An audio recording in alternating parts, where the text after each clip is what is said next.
But we are going to Greece. We haven't been to Greece, Minos, in a major part of this story. I think since launch at all. If anything, I'm more surprised that Kyobi is not involved in this event. I feel like, if anything, if it wasn't Titi, it should have been Kyobi that would be the protagonist of a Greek arc in Arknights. Because she's been looking for the blacksmith that made her axe, who inscribed the word and name Kyobi onto it. But then she got lost and wound up on Rhodes Island, and she forgot about her odyssey. So there's that. I don't know, maybe someday she'll get to Greece and meet the blacksmith. But we're gonna be following Titi and Mio on their adventures. I don't know, man. For the gameplay, I was taken aback that Varkaris was going to be at least an antagonistic force in the story.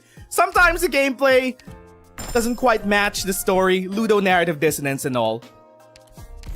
But Varkaris said some pretty revolutionary stuff about the whole Sargonian and Minos conflict. He seems to have some bad blood towards the Sargonians, for obvious reasons. Let's see how it plays out in the story. Also, how Perfumer and... Is it just Perfumer? Perfumer got an altar. She's gonna appear in the story. How Perfumer and Palace are gonna play into things. Okay, so daily's done. And now, let us get into the story proper. I will take a sip of coffee before we begin, while we admire this tableau.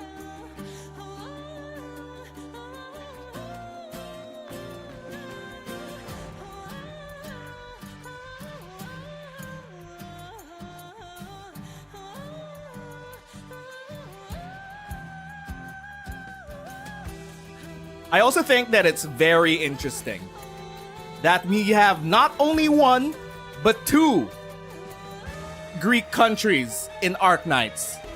Minos and Ager. Because Ager was obviously based off of ancient Greece. They had the whole debate culture and shit, nerd culture and shit. They had the agoras for debate.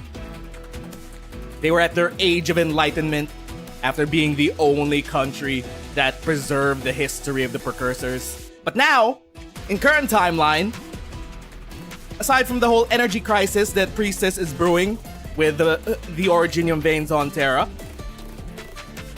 the countries are now well aware about the true nature of their world because the Agers revealed it at the Summit of Nations. But who cares about all of that as well? Because the Greeks, all they care about is partying in the streets and theater. It's gonna focus more on the artsy side of ancient Greece as opposed to the nerdy side, which we already saw back in Ager. We're gonna indulge ourselves in the finest of nectars of the gods. I wonder if there's gonna be a Dionysus analog that we're gonna see somewhere. Gameplay was like, please water these fountains so that we have flowers that put you under the influence. Gee, I wonder what that means. Okay. Let us begin our story reading. ME-ST-1. Cross the flowing river. The river brings back memories from home and surprise visitors.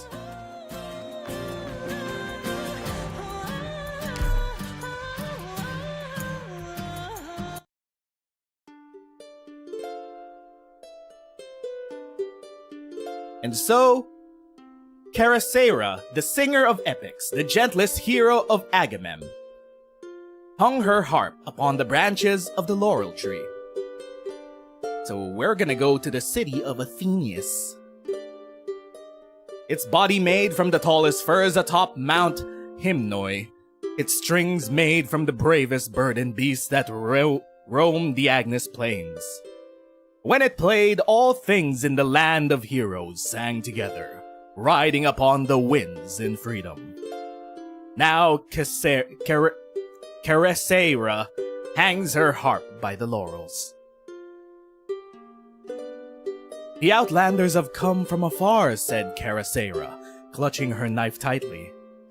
They trample our lands, set fire to our houses, and let the rivers cease their peaceful flow. And they command all things to sing for them. This alone wrenches my heart. My harp sings only the tales of heroes. Carasperea.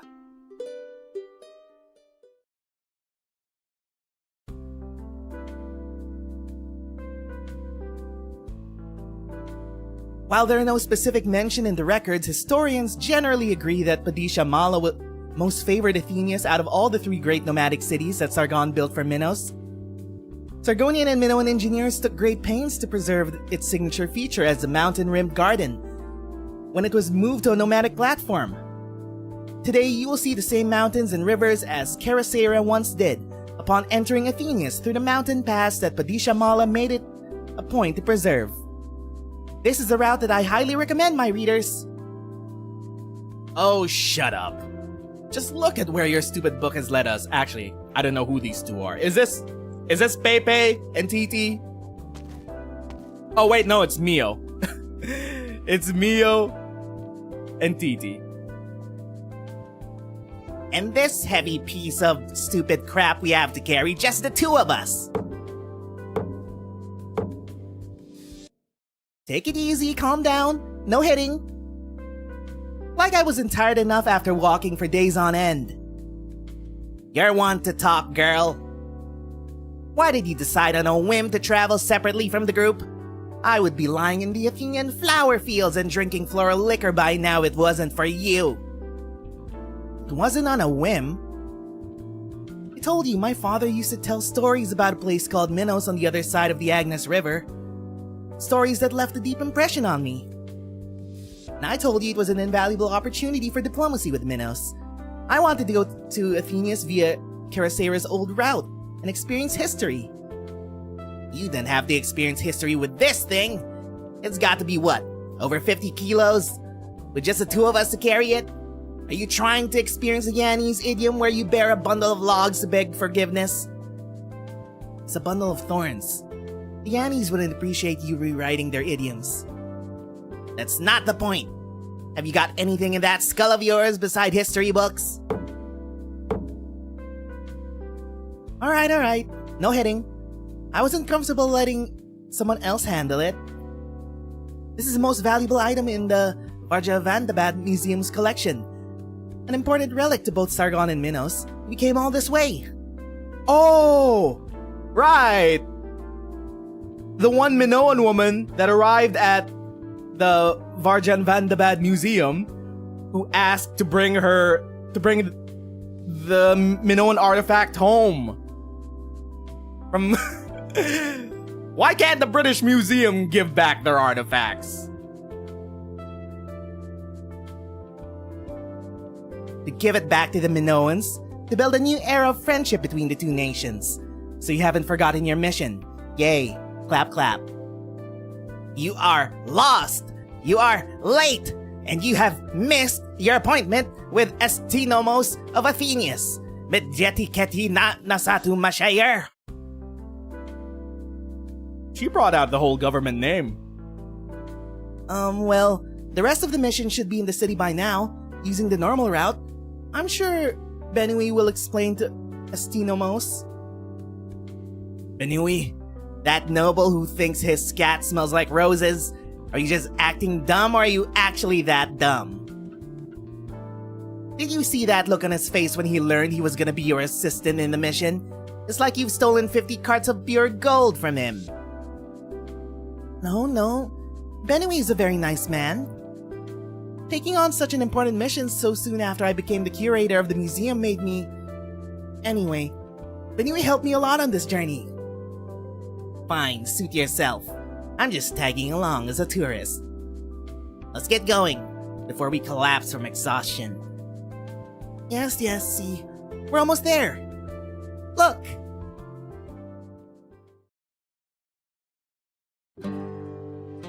Ooh! Okay, Arknights. Hold up. Is that the Parthenon? The Arknights Parthenon? Plus they got their own... Is that the Colosseum? Or is that an Agora? There are multiple disc-shaped things on the screen. This is giving Ager. Not gonna lie, dog. Do they have a shared parallel history? Are we gonna learn something about the Minoans? Also, what is that thing in the distance? The blocky looking data center.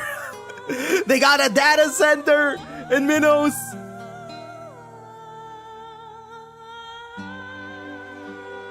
Wow. I've read a lot about Athenius, but to actually find myself here, I see fields of flowers, floral liquor, and flower cakes. We're saved! You just want to get drunk and party hard. Minos, the land of 1,000 polis, separated from Sargon by a river. Here is Athenius, the first polis, the mountain-rimmed garden. As the city that Titi has only ever known through historical records reveal itself, she lays eyes on a scene very different from the sands of Sargon. White walls, green fields, rivers weaving their way through mountains. Strange temples unabashedly announce themselves on the mountaintops and beside the rivers. If heroic epics are the rain that nourishes Minos, then these temples, the mushrooms that grow afterwards. No wonder this land has birthed so many famous plays, philosophers, stories, and legends, which not even the sands could bury. Hey, why are you pushing me? I haven't even caught my breath yet! For days, Titi has been placating her beast aristocrat companion, trying to wear the mask of calm for this journey. Now, though, she's even more eager than Mio to get into this city. I don't know why I brought out the narrator voice. Words are hard. You see the ferry crossing down there? We're not truly in the city until we cross over. Hurry now.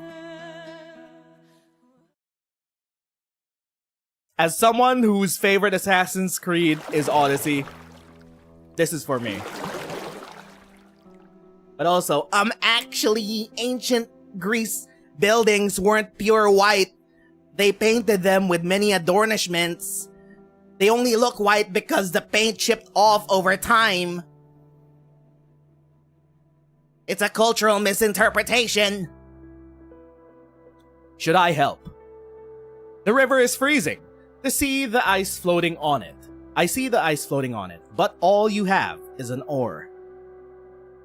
Ooh, Varkaris. The ferryman. Wait a minute. Are you Karen? Are you our Karen analog? The ferryman of the river Styx? Just sit tight, Ithacus. Also, you have a chainsaw staff. Who do you think you are, Blaze? My luggage is not heavy. I can walk on my own. Who is this? Who are we following? Let me ferry you for a little bit. There's little else I can do for you. It's been 2 years since you experienced divine revelation, since our meeting. You taught us the knowledge you brought from the cities, built a village on the marsh that the Sargonians wouldn't bother with, farming the paddy fields and fending off the cold. We lived together. We were family. For the past 2 years, I've been trying to figure out why divine revelation led me here. Now I understand. The Sargonians will appear on the riverbanks nearby. I can reach the place quickly by following this river out of marshes. I see. Do you believe that the gorillas can defeat the Sargonians? Even though we've been losing for a century. I haven't received any divine revelations, and I can't tell the future. I can't even leave with you. But I will promise what I can. Oh wait. I'll protect our village, our houses, our farms and flower beds. Perhaps we can go to Athenius where you come from, once you're victorious. I'll still be a ferryman, ferrying you to your workplace at the temple on the other side of the city, as the sun shines upon the Delphi Canal. I've been imagining the scene ever since you described it to me. Are you listening, Ithacos? Minos is in for a cold winter this year, brother.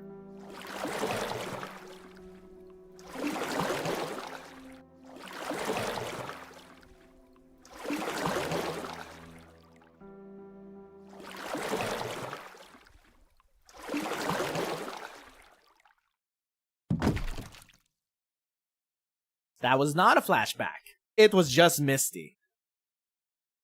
The ferryman shakes his head. What was his response to Ithacos? Or maybe that was a flashback. For many years, he still could not remember. There you are, Master Xanthos. You're 10 minutes late. I've never been late before, Lycaon. This is the first time. Who's this twonk? I saw your chitin by the shore. Chitin? I thought you might have dropped it yesterday when you left. Or a thief might have stolen it, only to decide it was too old and ragged to keep. Little could I have imagined that you would have gone for a morning swim. So out of habit, I folded and stowed your chitin. You cannot reproach me for it, for you had not informed me of your schedule. It is I who should reproach you, for the doctor has warned you to be careful. He has a little bird. Thank you, Lycaon. Over the years, I have taught you how to fight and ferry.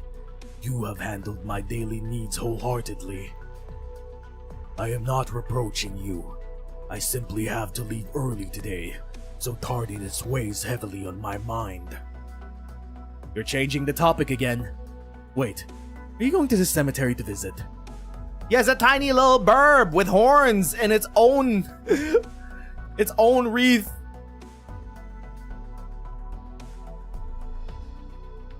Ithacos, my friend. He was only your age when we bid farewell. I never saw him again. I should say some words of comfort, but I find them beyond my ability. You should stay within your abilities. It's rarely your place to go beyond them. The fruit farmers and workers at the first temple have been in conflict over boat assignment for days. They're asking the dock worker, dock master, me, to arbitrate. This is what we should be putting our minds to. Let's go to the main crossing. It will be a busy day. One moment, Master Xanthos. The Astinomos request your presence at the secondary crossing today to repair the boats that have broken down. No one in Athenius uses the word priority more than Lydia. What else did she say? Nothing. Is the Sargonian mission due to arrive today? I think so.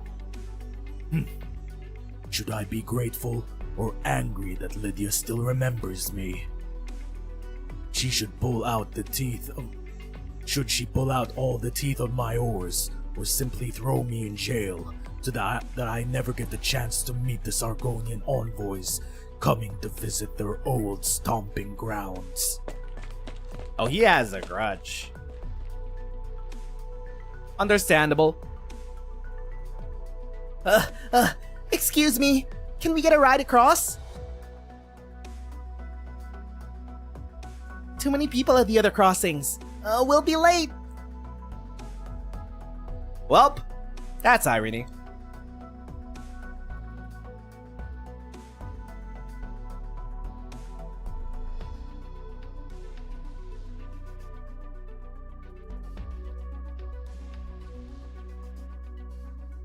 You said your ambassador has been delayed by certain circumstances? I mean no offense, as that is precisely the case. I beg your understanding, Astinomos. The Minoan vistas are beautiful. While Her Excellency is young and curious, she is bound to commit some youthful indiscretions.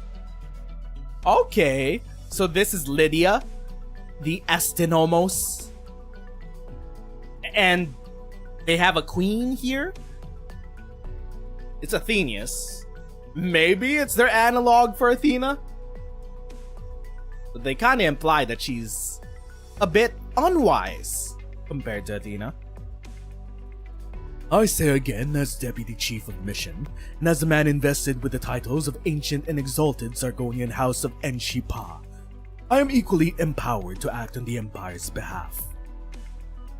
Right, okay. So you're a delegate from the Golden City. Of course, I have the utmost confidence in you, Kyrios Benui. So you're Benui. When do the Athenians intend to hold the ceremony then? What ceremony? The exchange ceremony. Our two nations formally established diplomatic relations at the beginning of this year. As part of our cultural exchange, we are repatriating our relics of Chrysaera, the founding hero of Minos, to Athenius. In exchange, we will receive the technical legacy that the Sargonians left behind during the construction of Athenius, Corinthia, and Lacedaemon. Surely you have not forgotten, honored Astinomos. Ooh. Technical legacy that the Sargonians left behind? Interesting. Are we gonna tie that back to the whole precursors have a Greece aesthetic and the Sargonians originally had precursor technology mainly because the Sigh of Kings was first found in Sargonian tombs by the Aslans who brought it over to Victoria? That shit was the peak of precursor technology. And so far, a lot of Sargon currently, well, not the rainforest. Sargon proper is fine, but it's not as technologically advanced as something like, I don't know, maybe Ager or even Athenius. What do you mean by legacy, technical legacy that they left behind? Of course not, Your Excellency. We stand now in the Astinomos office instead of elsewhere because of the non-aggression pact that was signed following the last major battle between our two nations in the Minoan borderlands. Sorry, I've been rather overworked lately. I'm sure you saw the vast construction sites and passionate craftsmen as you passed by the agora by the river when you entered the city. Yes. It's the rebuilding of the first temple. One of 5 Athenians are involved in the project. The first temple. As you said yourself, Chrysaera is the founding hero of Minos. Perhaps you've heard of her deeds. At the very beginning, she led refugees from scattered tribes of war and plague and brought them to a garden encircled by mountains.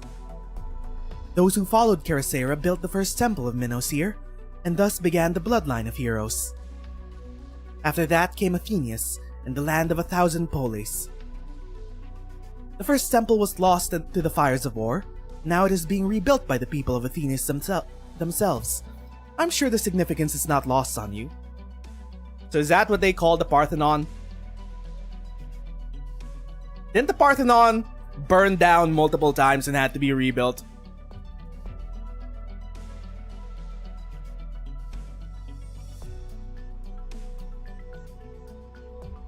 I understand.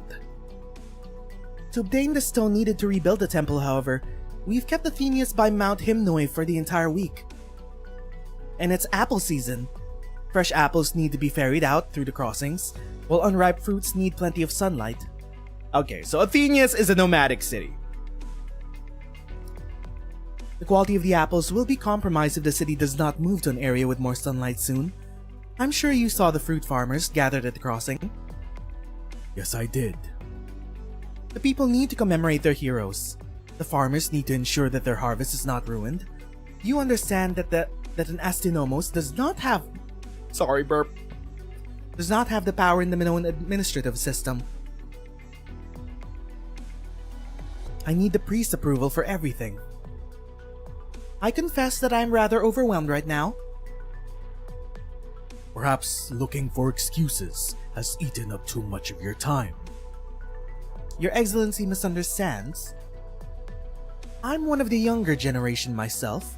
At a time when all the Centrum powers are actively seeking change, I believe smaller nations like ours must keep up with the times. The exchange of Caraceres relics for the data from the 3 polis has been at least 6 months in the making. It is an honor to play a small part in facilitating the new friendship between Sargon and Minos after years of conflict. We'll see about that. I suggest you and your mission take some time to see the city. The Athenian sites are spectacular, and I'm sure you'll find it well worth your time. Perhaps you could even visit the site of the first temple's rebuilding. After all, it is Caraceres relics that you are returning. Maybe this was ordained by fate. Minoans love drama and philosophy. We enjoy the rigor of preparation and logical deduction, but we also hope for pleasant surprises. As for the exchange, we will hold a formal ceremony in a couple of days. By Minoan tradition, ceremonial occasions begin with a play directed by the priests, imploring the heroes to bless the occasion and ensure that everything goes smoothly. However, Athenius created the post of Astinomos 2 years ago to reduce the burden on the priests and simplify procedures. Therefore, I've already assigned someone to begin preparations. My trusty aide and Grammateus here will make comprehensive arrangements for you during your stay. Seek him out if you have any issues. Hecademos. Oh my god! It's a twink. If what we got at the start was a twonk, this is an actual twink. Here! Hecademos, nobody of Minos, the blaring megaphone at your service.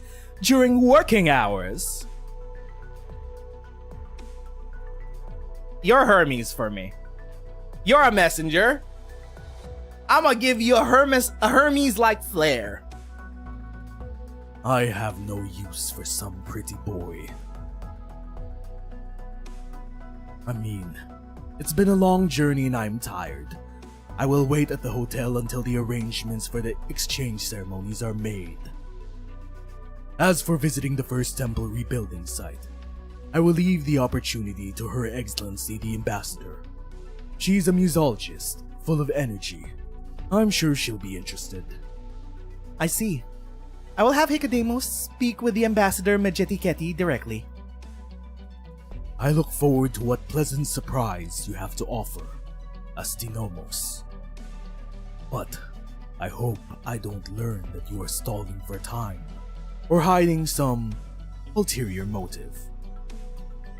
I could say the same to you, Kyrios Benui. Look out the window. The morning mist on the Delphi Canal is just beginning to dissipate. This peace wasn't easy to win. I hope we can all be honest with each other. Ooh, that's a double meaning statement. It wasn't easy to win against Sargon and fight them back, but we did win. So let's not start something. What a shame that I didn't have the opportunity to see Kyria Mashayer today. Young and promising, yet mercurial. What is she like? Mashayer? No, that's too Anglo. Mashayer. Maybe it's Mashayer. Mashayer? Ugh. Oh, Perlise. You've only just put one foot on the boat. Look at you. It's tipping. It's a boat. It's supposed to do that. Didn't you say you signed up for the yacht club when you studied in Max DC? I was too busy with my studies. Most of the time was spent either in the restoration room or at archaeological sites. I only ended up going there twice. So you're from Colombia. I had thought by your garb that you were... Master Xanthos. What? She's boat sick. A rare occurrence. I'm not. My legs are just tired from all the walking and buckled a little. What do we do? Take the luggage onto the boat. I'll go get something. Take her into the cabin. The waves are not as strong today and the boat should still sail steadily. The Delphi Canal treats those with good intentions kindly. We'll go to the main crossing once we've delivered her, to see that Sargonian ambassador. Can't let the Astinomos heads up go to waste, can we? I'll come with you, Master Xanthos. I must keep an eye out on you. Bring the passenger's luggage first. We gotta make sure that Xanthos doesn't start an international incident. They weren't listening to me. You're missing the point. They've got a vendetta against you. It's not too late to switch your nationality to Colombian. Don't... Please be careful. This is important. Hey, you! Ah, forget it. Let's get on the boat.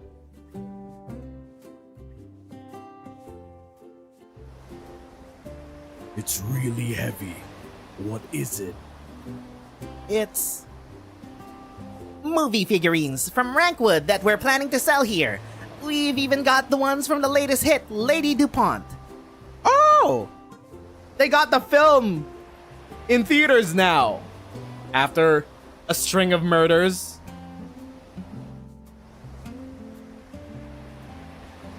But there are no cinemas in Athenius. That's the point. You want to sell shoes, you do it in a country where everyone is barefoot. Did you say the Delphi Canal will treat those with good intentions kindly, Master Ferryman? The source of the Delphi River is on Mount Hymnoi, flowing through the plains between the Minoan Mountains, past the former sites of Athenius and Corinthia from before they became nomadic cities. It helped our warriors fend off the iron hooves of the Sargonian raiders. It has been turned into a canal now, but it continues to nurture singers and debaters and the culture of Minos. Yes, the Delphi Canal will treat those with good intentions kindly, except Sargonians. Perhaps there are Sargonians who understand and love Minoan culture. The last Sargonian who introduced herself with those words was the sister of the Shahansha, Mala, Queen of the Far Shore. She burned every Minoan city, put the three polis to the ground, closed the temples, banned the plays, imported Sargonians, and assimilated Minoan culture in every way possible. She brought the darkest age upon our country. She showed her understanding and love by bleeding the heroic blood of the Minoans dry. Is this ambassador from far away another shameless noble who seeks to be the next queen of the far shore by trampling Minos underfoot? Listen. Hey, is it tipping again? Let's not mention Sargon for now, Titi.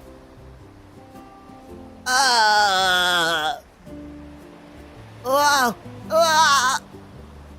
Help!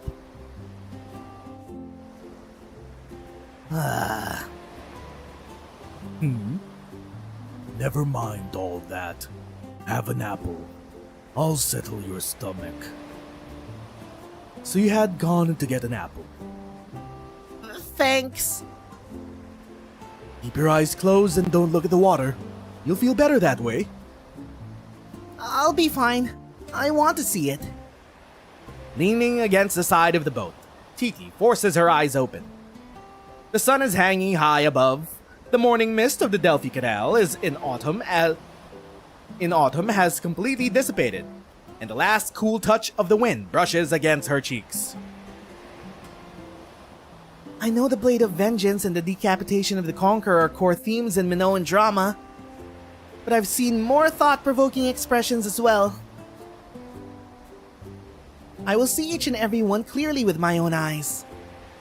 I came to Athenius to... To what? Look there. Even though I feel like I'm gonna throw up all my internal organs, I still... This river and this city, they're so beautiful. I think I'll love this place. I am honored to hear you say as much. No one tell him. We're here. I wish you a joyful and safe trip in Minos. Woo! Successfully averted an international incident. Dodge that bullet for now. Hold up. My hair is getting in the way. I should really get a haircut. Where's my tie? So far, so good. We've been introduced to the politics of this event. There's gonna be a cultural exchange of both the relic of the first hero and a bunch of technology that Sargon left behind after razing most of Minos' cities. Along with that, there's still the elephant in the room of, this is way too similar to Ager. What's the connection? But maybe that connection isn't important. We're here for the story, not the lore.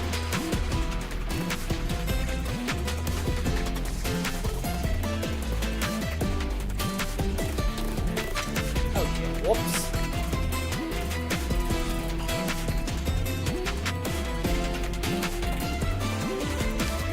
ME-1.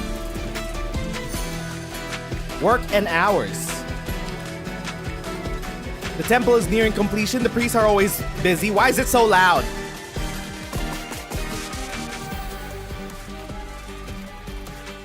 The temple is nearing completion. The priests are always busy, while the morning linger in old dreams.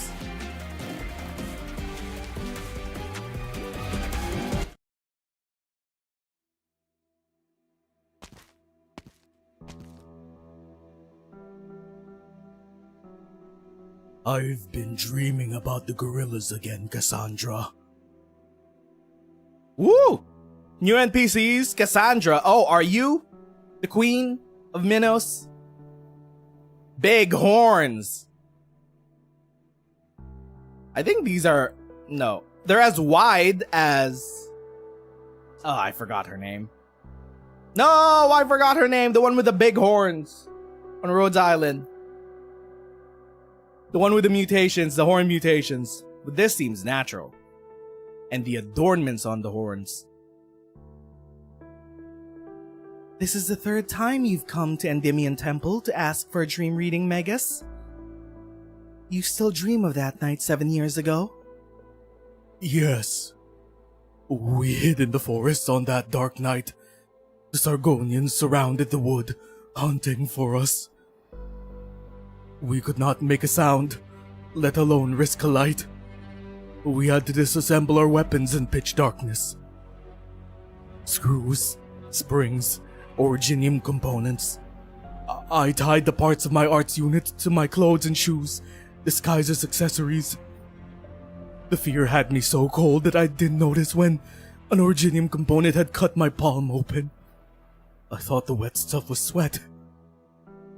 When the sun rose, we walked past the Sargonians, disguised as lumberjacks from nearby village, about a dozen in total. We'd be dead if they saw through our disguise. They sized up on us. For a moment there, I thought the game was up. In my panic, I tripped over a tree foot and plunged into the mud, face first.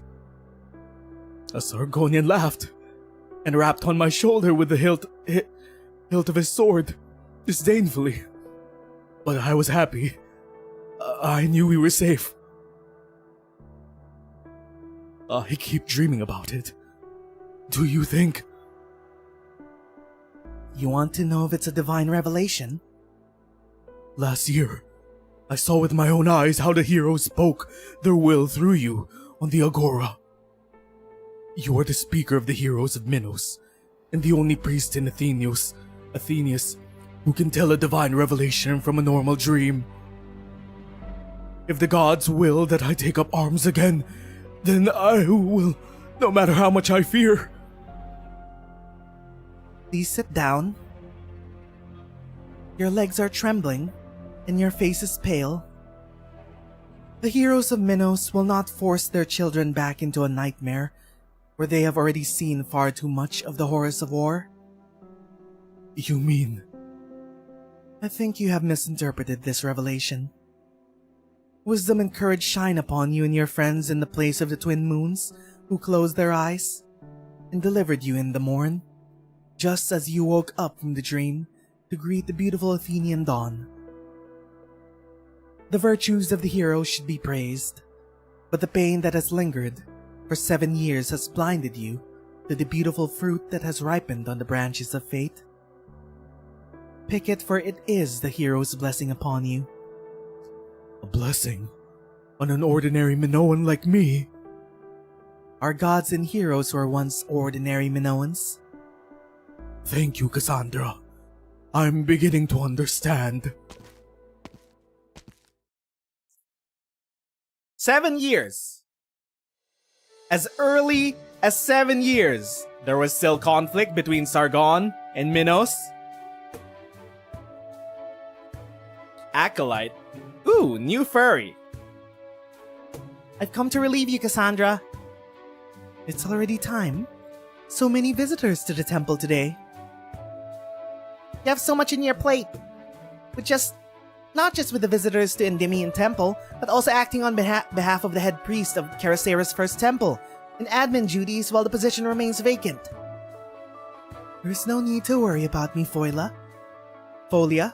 It is my calling to interpret revelation and speak on behalf of the gods. So you should know better than I do that the man's dream was mundane, not a divine revelation. To use more Colombian words, he may have post-traumatic stress disorder. I know. Why didn't you tell him? Divine revelation should be an honor for any Minoan, but there were only shame and fear in his eyes. He wants to receive guidance from the gods, but he fears that the nightmare is truly a revelation he cannot refuse. If he believes in my interpretation more than he believes in himself, then I have a responsibility to make his life a little easier, if nothing else. I'll prepare some herbal tea with a soothing effect for him and ask a doctor to follow up. You have the afternoon off, don't you? You should stop spending it on the temple and focus on yourself. Thank you, Folia.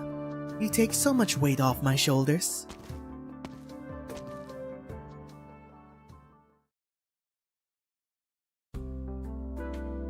Yes, thank you. A bit of paint on the buildings. Maybe more on the walls, and it might be a bit more accurate. Not just on the roofs. Ancient Greece wasn't this marble white. I'm so very sorry, Hecademos. I dozed off as soon as I reached the hotel. I didn't realize I would make you wait for a full 3 hours. Oh, there's nothing to worry about, Kyria Mashire. Waiting is a part of the job for the Estinomos Grammateus. You still look weak. Are you sure you want to visit the first temple right now? You can rest a little longer. Yes, I'm sure. If anything will bring me back to full strength right now, it's Karasera's first temple. I understand the original site of the temple was where Karasera, the founding hero of Minos, first received divine revelation in the mountains. The first temple that she built there became the genesis of Minos. When Sargon invaded Minos, they rebuilt the 3 great polis as nomadic cities, but Karasera's war-torn first temple remained where it was. Okay, dog. What didn't Sargon do? Now, after a century, Athenius is rebuilding this temple, giving me the opportunity to see the historical building in its original form. This is incredibly exciting.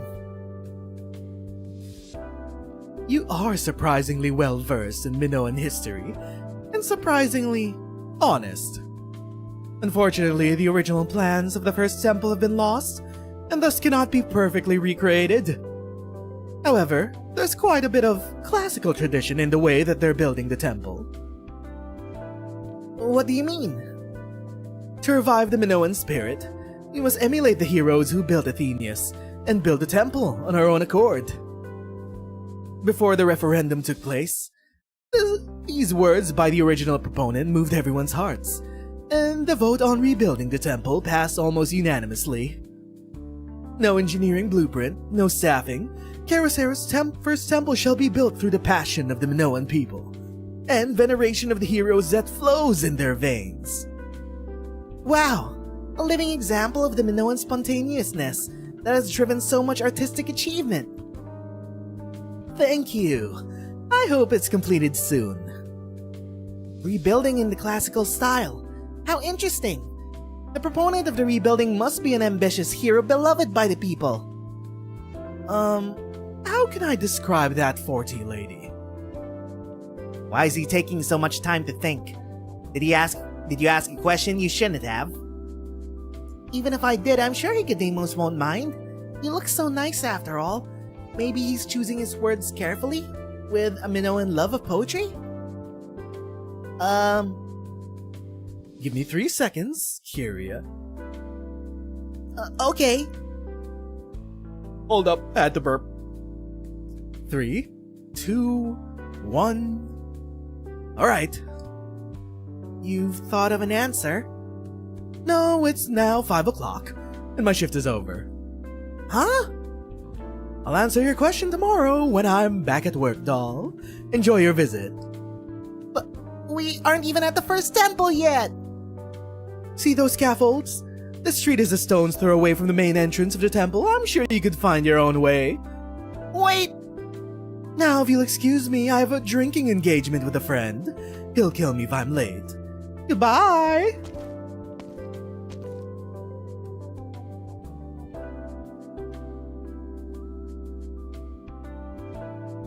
Alright. We're on our own. You know, I was worried that the Astynomos Grammateus would just take me around to see mundane tourist sites, leaving me with nothing to talk about when we get back. You've got a way of smoothing things over for people, you know that? If you ask me, I think the deferential-looking Libery kid just enjoyed a 3-hour break. Well, no need to complain, there's plenty of time. Let's check out the surrounding area. This is the land of heroes after all. Maybe we'll walk out the door and straight into a heroic epic. I knew it! You came looking for an adventure! Rats, I came to you when I left the Grand Bazaar because I wanted a sugar mommy with money. Little did I know that you were such a troublemaker. Is that the only reason? You wanted a sugar mommy? You could have just stayed with... what's his face? But then again, he wasn't really doting on you. Hey, wait for me!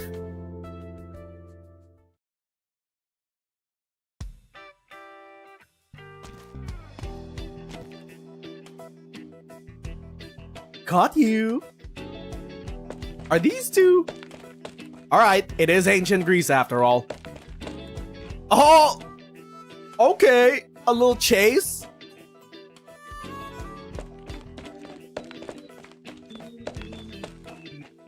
Keep your distance. Oh, that's no way to treat your old preschool classmate. I remember you were much more passionate back when we participated in debate competitions at Theros Temple. Quiet down already, loudmouth. Looks like you know that I've come to debate you. Don't worry. If you lose, I'll sing your defeat through the megaphone in standard hexameter. Besides, you're the one who gave me the nickname Blaring Megaphone. In return, I called you Eloquent rock! Blaring megaphone! Wait, what kind of voice should we give you? Eloquent rock! Blaring megaphone! So glad the two of you great Athenian debaters are here. We're saved. Come with me. The apple farmers are making a scene in the temple, saying that the construction workers are delaying the quarrying to ruin this year's harvest by keeping the apples from sunlight. What about Pallas? The people may have chosen to build the temple on their own accord, but she was the initial proponent. Why don't you talk to her to resolve your disputes? Pallas was a proponent of rebuilding the temple? Pallas has been crazy busy lately. No one's seen her since last night. Maybe someone else needed her. When people heard about it, they were all excited to emulate the heroes in building the temple, doing as much or little work anyone ever had time for. Who could have thought that things would get so chaotic, even delaying the city's move to the sunnier climes? Please, find us a solution through debate, or at least find us a loser! I guess the two of us in a room naturally drives people to think of debate. That's why I said keep your distance and keep quiet. How was I supposed to know? Just because you're smart doesn't mean you should skip the explanation and go straight to the conclusion. Actually, no, that's not right. I did come to debate you. Everything works out. I'm busy. Always the same excuse after all these years. How on terra did you win that debate championship with such a bland tongue? Thank you. You won't muddle your way out of this. For years you've been running before I can even finish the word debate. Don't forget that there's still competition we haven't settled. Come on. Who are you arguing for? The fruit farmers or the temple workers? You've known me long enough to know that I don't lie. I'm going to the neuropathy clinic to get medicine. Can you move? What? Oropathy medicine? Didn't he pick up some last Wednesday? Is it getting worse? I need to find out. Hey, don't go! The fruit farmers and our guys are about to come to blows. Who's gonna solve our problem? We can't just pull some random soul off the street. Or can we? We should get Titi to mediate. Look, Mio, so many people here in the temple. Looks like the Athenians are really excited to rebuild it. I feel like joining in myself. Excuse me, sir. Are you looking for someone to help? In a way. Just dragging ourselves into people's businesses.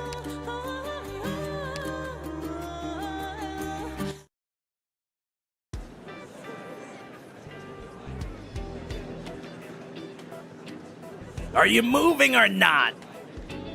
No! Are you moving or not? No! Ooh, what a passionate debate! I can feel the heroic blood in their voices. But they're not actually saying anything. They're just yelling at the top of their lungs. I don't even know what they're saying.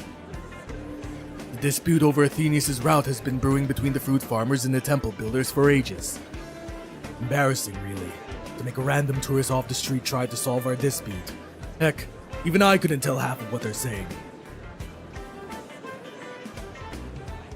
You said you wanted to know what they were saying. Stop looking for trouble, Titi. This random tourist off the street has an idea. Hey, don't just wander in there. Things could get rough.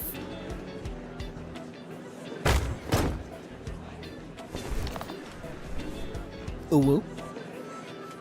The craftsman rep and the militiaman arguing on behalf of the fruit farmers are not budging in the slightest. Their faces red with anger. They fail to notice the pair of pointy black ears poking out from beneath a stone table. The tiny feline girl leaps out and grabs their hands with a grin, bringing them together for a handshake. Caught off guard, the two reps lose their balance and topple onto the stone table, staring at the jolly intruder. Hey, who brought this girl to the temple? This is no place for children. See, you're so unreasonable. Even an outsider's embarrassed. You're a disgrace to Athenians. Stop adding fuel to the fire. Listen, girl, this is Minoan business. We don't need some foreigner telling us how to make up. Who said anything about making up? What? The only way to solve a problem is to face it directly. How long do you think the peace would last, even if you made up here and now? Besides, when in Minos, do as the Minoans do. The heroic epics and fantastical stories of Minos are full of ancient wisdom. You don't need me to tell you how to solve your problems.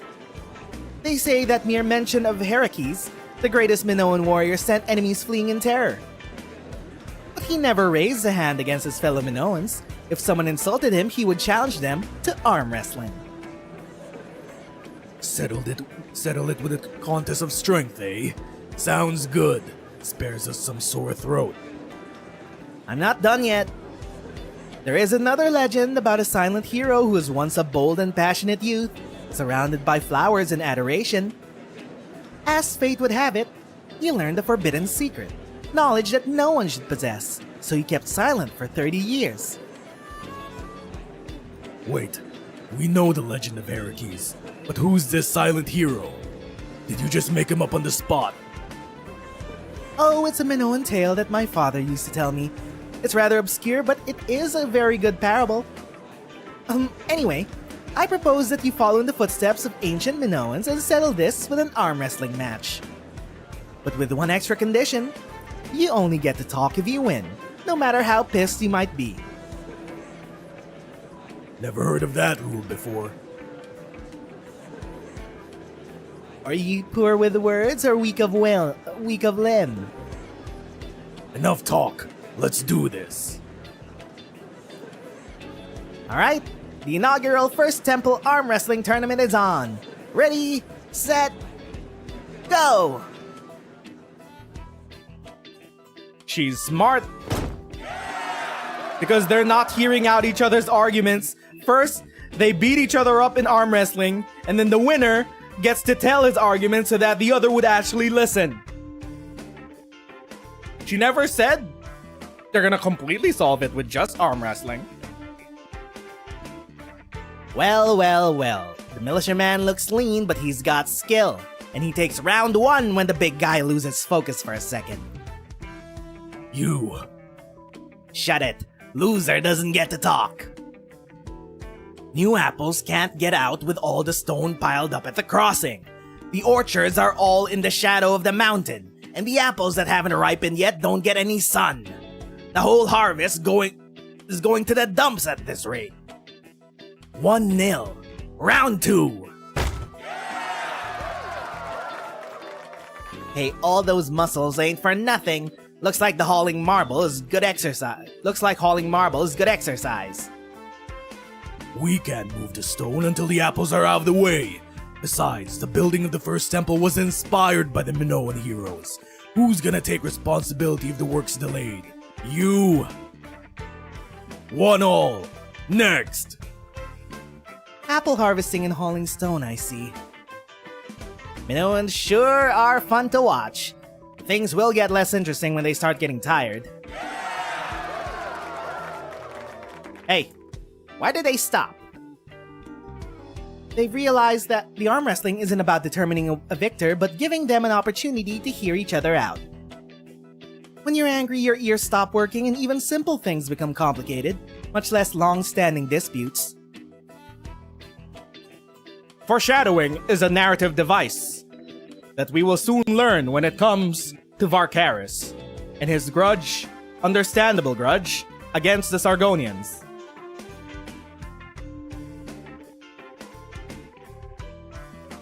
You're more thoughtful than you look.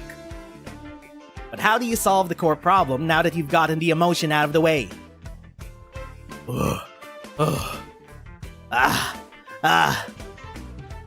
Looks like a draw. Young lady, Call me Titi. it's not like we screwed the fruit farmers on purpose, Titi.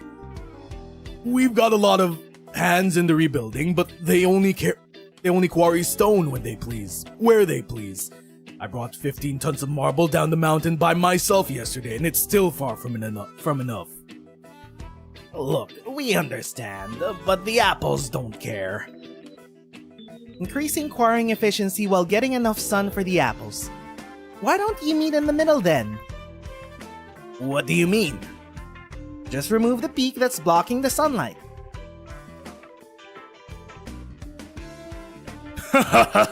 Some middle. That's the craziest thing I've ever heard. It is intriguing though. Out of personal curiosity, I studied the urban planning and natural environment of Athenius on my way here. The peak that's in the way of the sunlight is only a secondary peak, with soft soil at the top and a large marble layer underneath. It would make an excellent quarry. You mean we could get sunlight to the orchards by leveling the peak, without having to change the city's route? Is that even possible? The fruit farmers must join the quarriers. Adding more hands is the quickest way to increase efficiency. We'll also need to get the craftsmen scattered across the mountains together. If you can carry 15 tons of marble a day by yourself, then leveling the peak is not impossible. The rebuilding of the temple was the collective decision of the citizens of Athenius. We certainly won't complain if we can solve the sunlight problem at the same time. You get more materials for the temple, while also bringing out the sunlight for the apples. Win-win. I'll go talk to the farmers.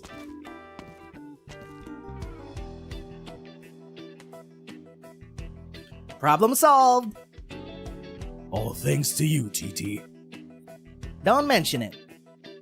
It looks amazing, even in its incomplete state. Now I'm even more curious about the one running this project.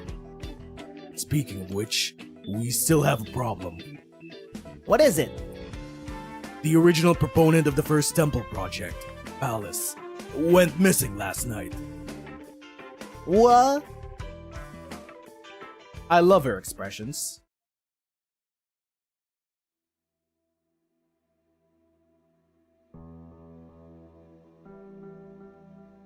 Our joy was for both of us, but now, eternal peace is yours alone. The breeze in the mountains of Heria and the rivers of the Agnes Plains shall shine in your eyes no more. Neither shall my heart know the tranquility of night and the leisure of day again. It's been 7 years, Ithakos, my friend. The tall warrior places the cyclamen flowers before the white grave marker. His movements are light and gentle, but several white petals still fall upon the ground. You're late. I'm simply passing through, on my way to a bird and beast ranch with a view. You can find all the excuses you want, but you know you can't let it go. Neither can I. You haven't once visited the Endymion Temple in your 5 years in Athenius? The first and last time you came was when you brought Ithakos' bloody chiton. I don't need the guidance of the heroes. But you continue to dream the same dream. You blame yourself for sending Ithakos across the river, to the battle where he died. The river runs only in my dreams now, since the Sargonian built a dam upstream. It brought the melting snow from Heria's Peak to my homeland, and it brought him. Ithakos was one of the true friends that I had. One who was never concerned for who I am or what I can do. His family was tormented by the fires of war, and his father lived most of his life as a broken man, but he would not accept the same fate. His eyes were bright and eager when he received divine revelation. Whatever the outcome, he found a friend and a brother in you. Did he ever visit you in your dreams, telling you not to mourn for him anymore? It's your place to interpret dreams, and mine to mourn and remember. I will soothe my rage in my own way. Brother, you need to go see a therapist. Your support system is here. One of your one only friends. The war is over. Sargon has signed a non-aggression pact with us, and this visit by the Sargonian mission is a symbol of our new relationship. I know that. Lydia made a point to put me in my place.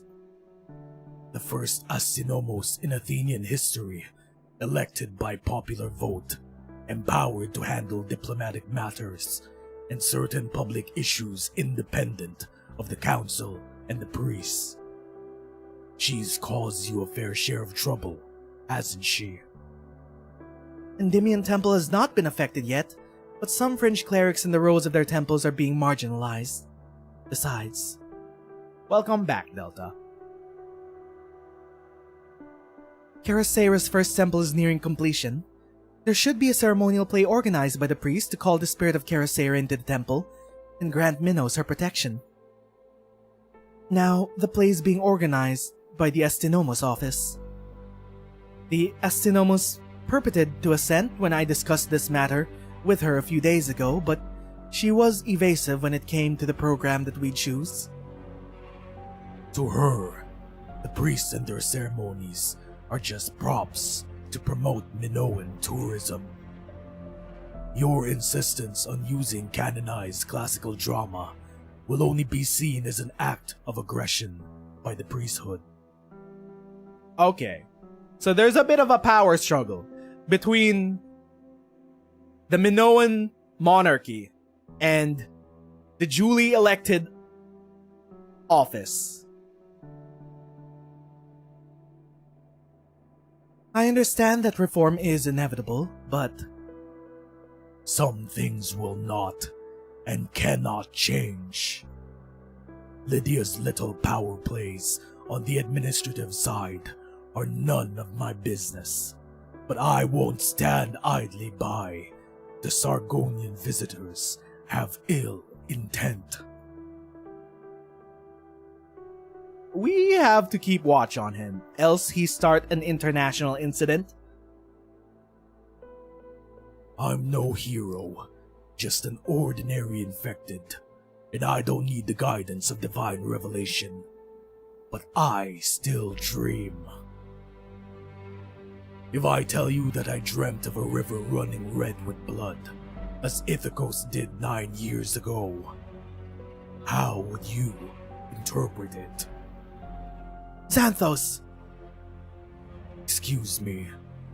I have work to do at the crossing, and an apprentice waiting for me.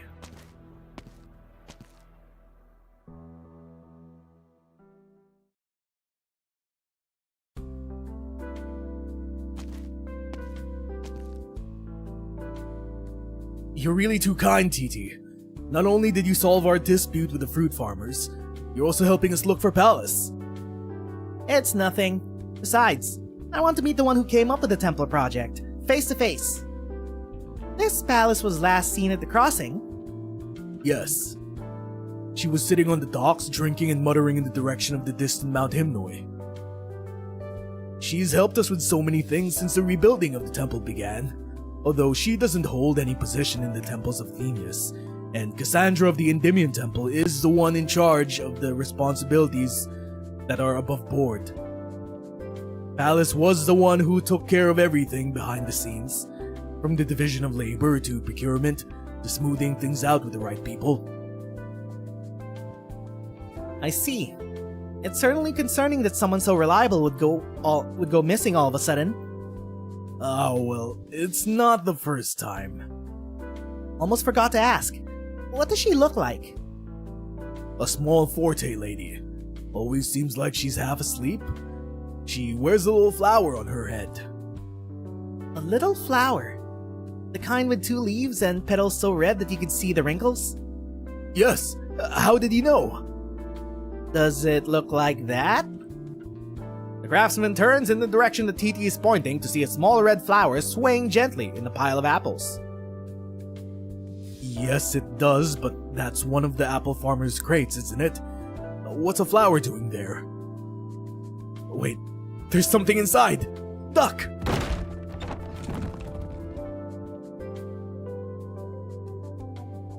She fell asleep in a barrel of apples. It is as though the crate had just woken up, sending ripe apples pouring across the docks, falling into the clear waters of the Delphi Canal. A Forte slides out from the bed of fruit, rubbing her eyes at the sudden influx of bright sunlight. Palace, finally. What's up, Hermit? Palace? Guys, no need for the boat. We found Palace. This is Palace, the people's hero, the proponent and reliable supervisor of the rebuilding plan. She's not quite what I imagined. Titi approaches the young woman on the ground curiously. She examines the horns for signs of battle, trying to determine her weapon's construction, whether it is able to support unique Originium arts. She even has the urge to reach for the mysterious little flower, to see if it is a boon from the Minoan heroes. That's right, she has a flower growing on her head. But Titi senses nothing unusual except the sweet scent of apples. The young woman seems to have woken up. Titi leans in to hear what she is muttering. Mount Kimnoi, the western peak, level it to let the sunlight. Tell the farmers and workers what's missing. Oh, we already figured that out on our own. Yes, apple cider should be shared. Leveling the peak to solve the sunlight problem? So she came to the same conclusion I did. She's thinking about the rebuilding plan. Rebuilding of the temple even in her sleep. Who says a hero has to be big and brawny? How could I forget that I'm in Minos, not in Sargon?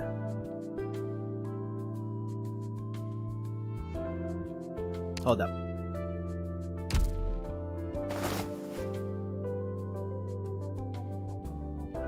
Wah, who are you?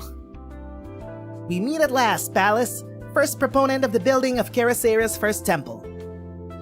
I'm Medjehtiqedti Nasatu Mashire, ambassador from Sargon. Huh? My friends call me Titi. She just woke up. Give her time. ME-2. Destined End. One has to stop at some point, even on a path without end. But sometimes we do not even realize that we have reached the end.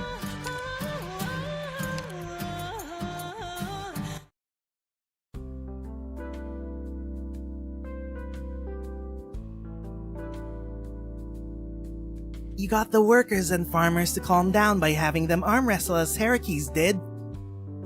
You are a clever one, Titi. But you already found the solution last night. You just fell asleep in a pile of apples due to exhaustion. Both of them are 3 apples tall. Shame about the apple cider. You were planning to treat the workers and farmers and get them to work together after they got a little tipsy, weren't you? Correct. But it's being put to good use to treat an honored guest. No better medicine for boat sickness, if you're still feeling it. Yamas. When in Minos, we drink. Yamas. Is that how you pronounce it? Hold up. Time for a bit of cultural education. What does yamas mean in Greek? It means to our health or cheers. Good to know. How do you pronounce it?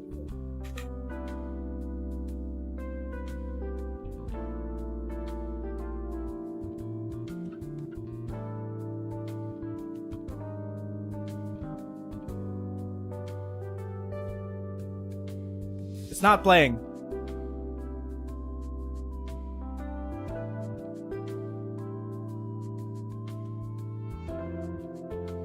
Why is the sound not playing?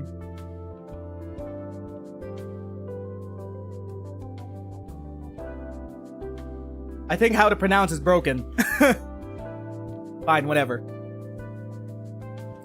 Oh, so sweet. This is good. Please tell me honestly. Even though we had the same idea, was it perhaps inappropriate for me to interfere with the rebuilding of the first temple? Because you're the Sargonian ambassador? Because Sargon was... Just answer this question, Titi. Do you think the White Mane King's conquest of Minos was necessary? No. Even though it distracted Sargonians from internal strife? The Empire needs to solve its own issues.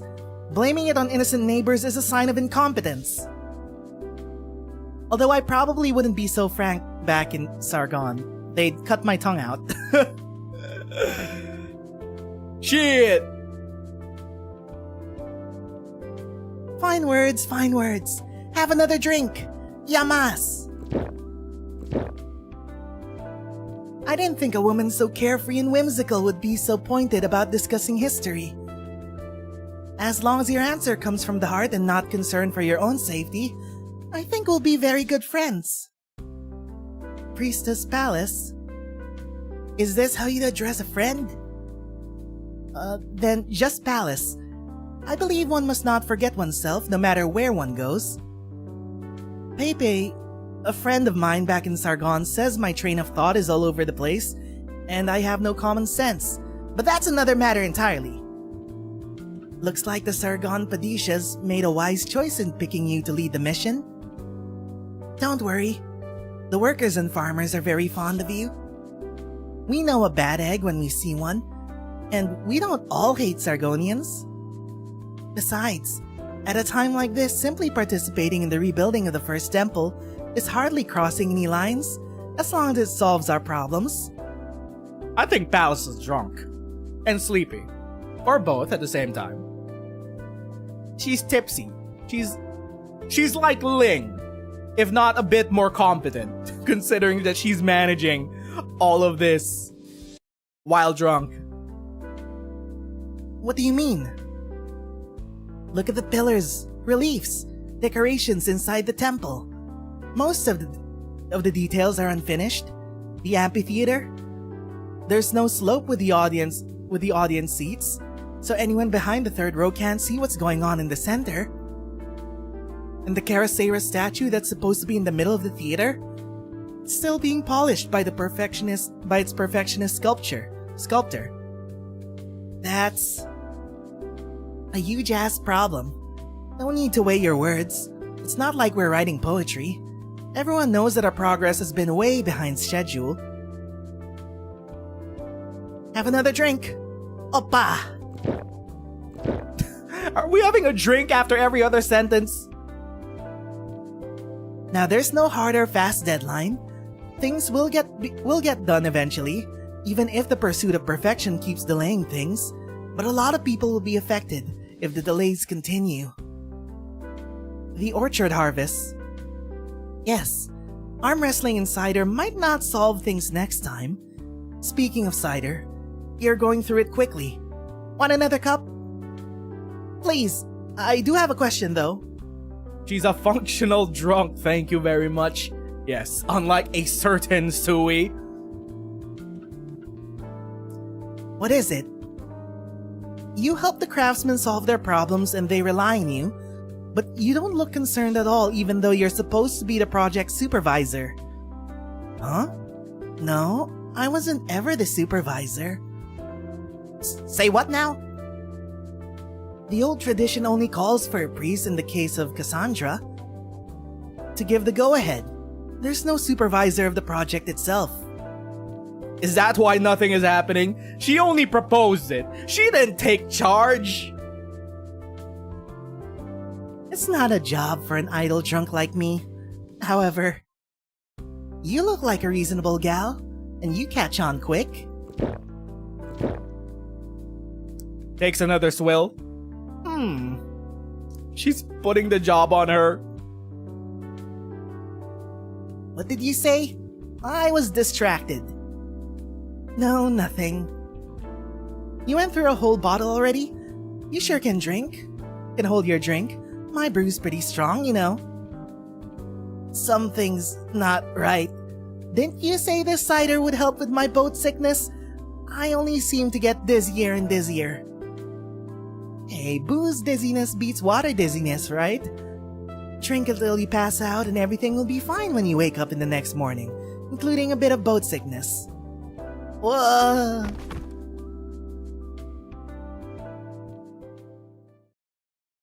Where's Mio? This is why Mio should be watching her, and not the other way around. Perfumer! Hold up, flashback with Perfumer? I will sip my coffee.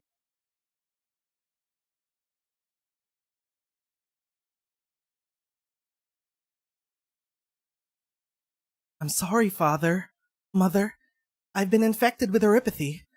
Your line of work would never let an infected worker take over, so now I'm free to do what I want, right? Oh wait, no, this is from... Isn't she Victorian? I know I can't stay at home any longer. I'll move out as soon as I can. Don't worry about me. I'm able to take care of myself now, and I don't need to trouble my family for anything. But if it's alright, could you leave my flower garden where it is? They're just plants. Oropathy won't taint them. Please, let me say goodbye. Is she Victorian or is she Minoan? I'm guessing Minoan. It's been a long time since I came back to Athenius. Did I forget the way? The public garden west of the Agora? I should be in the right place. Where's Cassandra? Did you think a member of the Athenian Council... Wait. Who is this? Did you think a member of the Athenian Council would meet privately with a Rhodes Islander in the public place? It could be anyone. It could be the twunk. It could be the twink. It could be... the beefcake? Okay, it's the lesbian. Looks like you've been far away for so long that you've forgotten how things work here. Lydia? It was you who wanted to see me? I heard you're the Astynomos of Athenius now. I had wanted to catch up with you for some time, but setting up the Rhodes Island branch office took so much time. I know. You've done a lot of things for the infected in the 2 months that you've been back in Athenius. You could hardly have found the time to come home. I don't plan on going home, Lydia. Don't worry. You wouldn't run into those vain relatives, even if you went back to the estate. What is it? 2 years ago, the Athopoulou family declared bankruptcy and quit the herb business. The remaining family members have since moved out of Athenius. I see. Looks like you really don't care anymore. There isn't much worth remembering about that place, other than my garden. Your mother used to bring you to play with me in the garden. You came to her house after she passed away. I taught you about plants and fragrances. You showed little interest, but you planted the blue baronias with me together, just like the ones here. You've really forgotten. Wait, don't tell me... This public garden... This is the flower bed where you studied and planted medicinal herbs. Your parents sold the land to the Athenian government to pay off their debts, soon after I became Astynomos. Oh, okay, so this used to be her land. This used to be her garden. It's a public park now. Did you think they would protect it? Honor the request of your daughter they exiled? You've changed, Lydia. So have you. Visiting the infected, contacting the healing priests, and even reaching out to Cassandra to make sure the veneration of traditional heroism by the infected would not get in the way of their treatment. Handling procedure used to be your great weakness. Now you've learned to circumvent the parts of city admin where the power structure is yet unclear, and go over the head of the new Astynomos. I see. You didn't come to reminisce about old times. You want to prevent me from talking to the priests, to take the authority to establish and maintain the infected medical system from the Athenian Council and give it to the Astynomos. You picked up on that fast. It wouldn't be the first time Rhodes Island has dealt with a power-hungry official. What Rhodes Island does is in an unofficial capacity is none of my business. Be it making visits or distributing medicine, you're already doing it without communication with the Astynomos. But you know that changes are coming to Minos. Be it the rebuilding of the first temple, the visit of the Sargonian mission, or the establishment of a neuropathy treatment system. The legends of the Minoan heroes are in our blood, but the same traditions have also brought about convoluted governments, inefficient systems, and backward thinking. You know better than anyone else here. I want to say you could do whatever you want as long as a neuropathy treatment system is established and my patients get what they need. But you're the only one in the family I still care about. You're my sister, and I don't want you to put yourself in danger.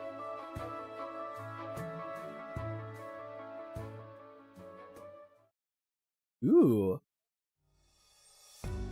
Non-blood related sisters. Looks like our dear ambassador actually did go strolling off to visit the temple construction site. All's well, I suppose. She'll be a fine distraction while I dig into this Astynomos' background. Is the ceremony really delayed or is she intentionally stalling? If she shows us any disrespect. Make the preparations. We're going to the Astynomos' office. New character! Stray tourist! Who is this? They don't look Sargonian. That's a Rhodes Island neuropathy monitoring band!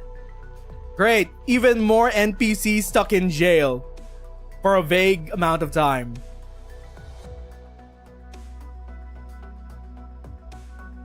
Oh wait, never mind, that's not his agent. What? Who's this girl? Guards! Beg your pardon, Your Excellency. This is my traveling companion. We hail from Corinnia in Lacedaemon, invited to attend the ceremony as guests. Okay, so they're from the other polises. Hold up! Who is this man's?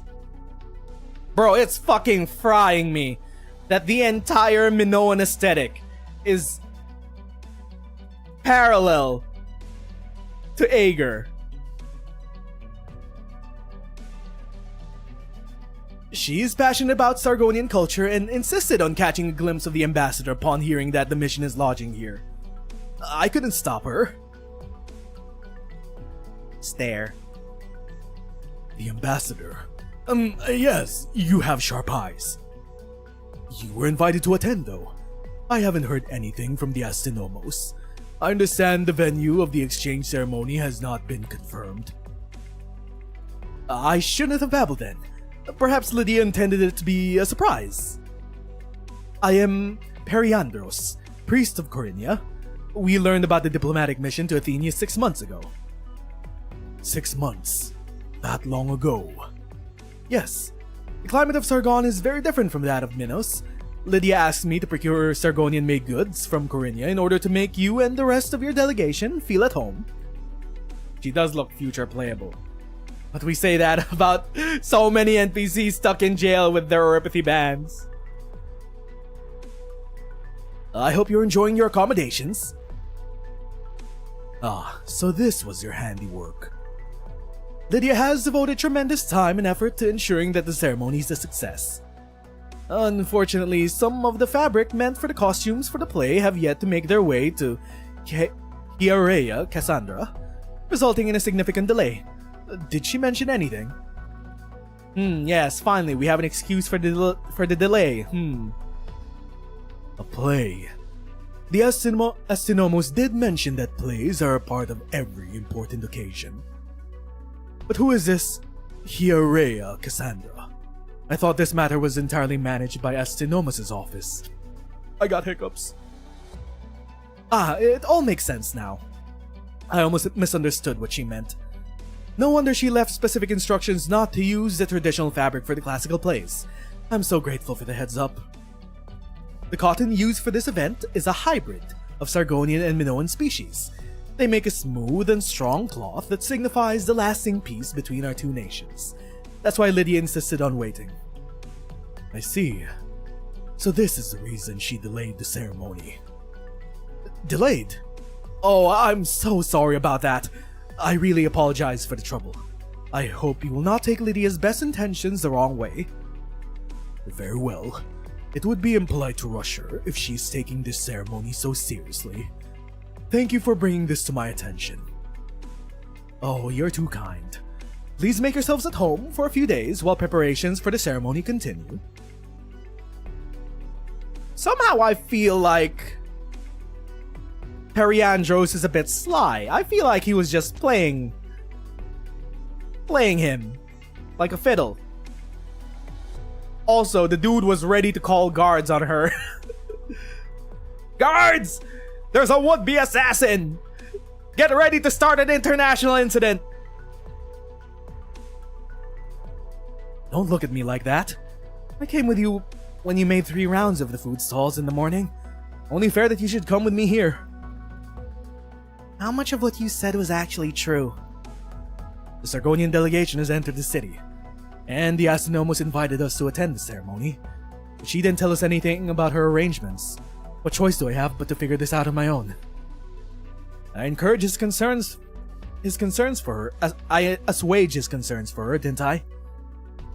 The merchants of Corinthia would not be famous throughout Terra if profit were the only thing on their minds. Now, it's not polite to say that out loud. Merchants of Corinthia. No wonder he has a silver tongue. And I'm guessing she's from the other polis. What's it called again? I don't think they have a Sparta analog, right? Is she from the Sparta analog? If this is Athenius and he's from Corinthia, I forgot the name of the third polis. Say ah. That should have been me. It should have been me! This twunk already has the twink. No issues with the respiratory tract and vocal cords. The crystal in the lungs have not spread. The lungs? Shit. Fuck. That's a way to go. Bro, if oripathy is in your lungs, then you're just constantly breathing in originium in and out, and it circulates through the blood more efficiently. At least that's what I imagine. And the worst parts would be either in the brain or in the heart.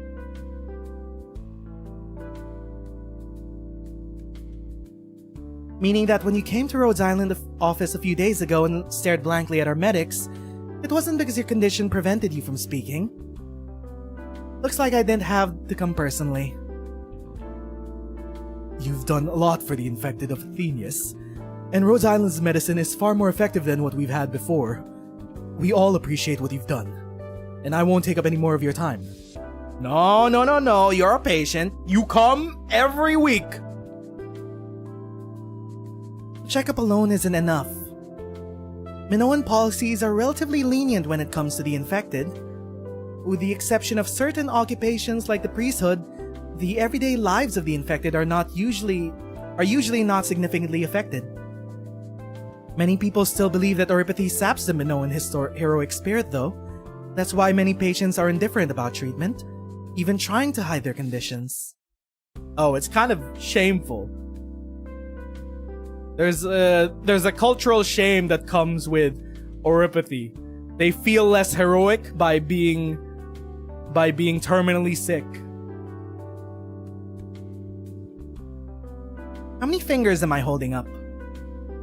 So that's why they either hide their oripathy and let it go worse, or they have to swallow their pride and go seek out treatment. I get it. 4. Thank you for your concern, Kyria Antopolo, but my condition is mild. The illness has not affected my vision. Then why did you visit the Rhodes Island office 4 times in the past 2 weeks? Well, You're no great liar. Besides, I saw Rhodes Island monitoring bracelet on Xanthos, your mentor. oh, is that how we got the bracelet? Wait, do we publicly use the bracelets now? I've always thought that it's only used on operators. Unless they've mentioned it before. Okay. Like, we see them also on patients on Rhodes Island, but we've always assumed that oripathy bands mean possible playable characters. Now we're opening up the window where, hey, any patient outside of Rhodes Island could be wearing it. Great. Thanks. We've completely blurred the line between characters stuck in NPC jail now. Wonderful. But we obviously know that Xanathos is becoming a playable operator. He's the welfare.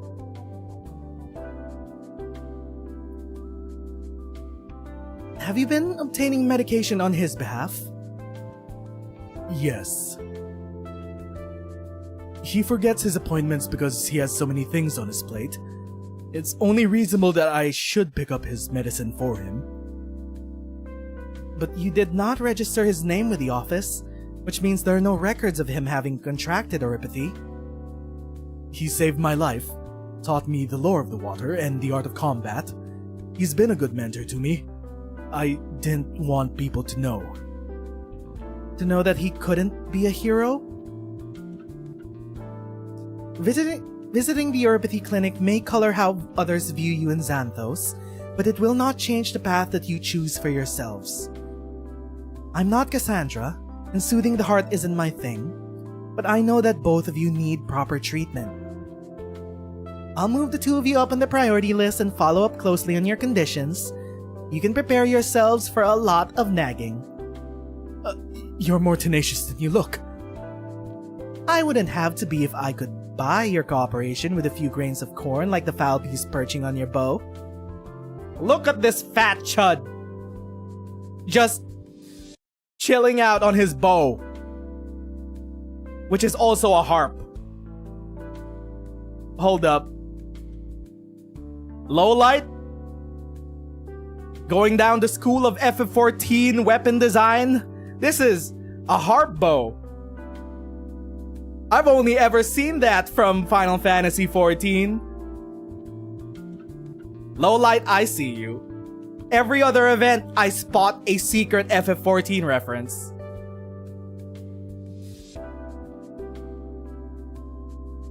Where is Xanthos anyway? If your recent reports were indeed his, then he suffered significant fluctuations in internal originium levels during this time. He needs rest, as I said. I told him, but...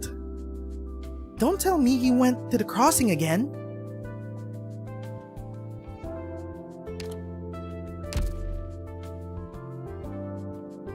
I'm busy preparing boats for the fruit farmers and craftsmen. Make it quick, Nicodemos. Why isn't Lacaean around to help? I never thought he would let you out of his sight. He took a day off. Home visit by a Rhodes Island doctor. Home visit? Did the medicine he picked up not work? Is he so sick that he can't even walk? If you came to communicate the Astinomos' suggestion, you're wasting your time. Tell her I'll deal with the problem at the crossing, and there's no need for her to worry. Actually, she sent me to inform you that the problem has already been resolved. Resolved. Palace acted quickly this time. No, it wasn't her who came up with the solution. Who was it then? Did Cassandra calm the people down?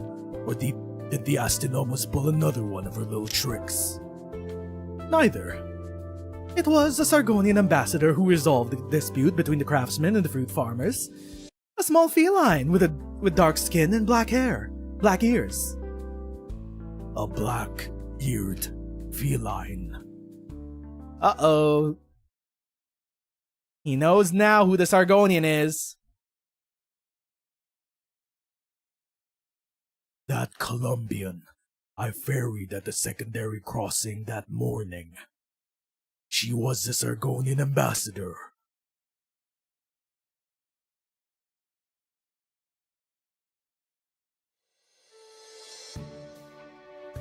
Ancient Minoans saw the beauty of marble and sculpted legends and epics with hammers and chisels. In the Carasera walked through war and plague wearing out 30 pairs of shoes before she arrived at the mountain-rimmed garden. At the site of the first temple, she saw a boulder split and received a revelation from the gods. Maybe I could excuse all the lack of paint on these statues because they're still building these statues and temples. Well, the first temple anyway. But it still looks so weird. Like, come on, man. These statues were painted.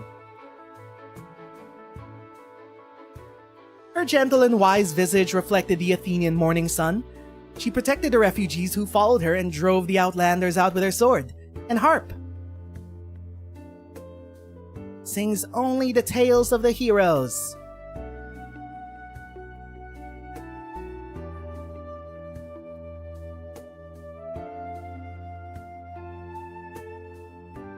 You're familiar with the Carasera? I love it! I've read it so many times I could practically recite it from memory. Carasera gave me my first impression of the heroes of Minos. Also, I think we've learned throughout this event that Titi's father told her many Minoan stories in her childhood. Erato also has a harp bow. Goddamn! The reference was in the game longer than that. But as I was saying, Titi's father told her all about Minoan stories, epics, and tales as a child. And Titi herself is a reference to Nefertiti, who was Greek in real life. So she might be half Greek. Maybe that's the reason why they chose Titi to be the protagonist of this arc, to be the bridge between Sargon and Minos, because she's half Sargonian and half Minoan on her father's side. Because why else would her father know about Minoan epics and heroic tales?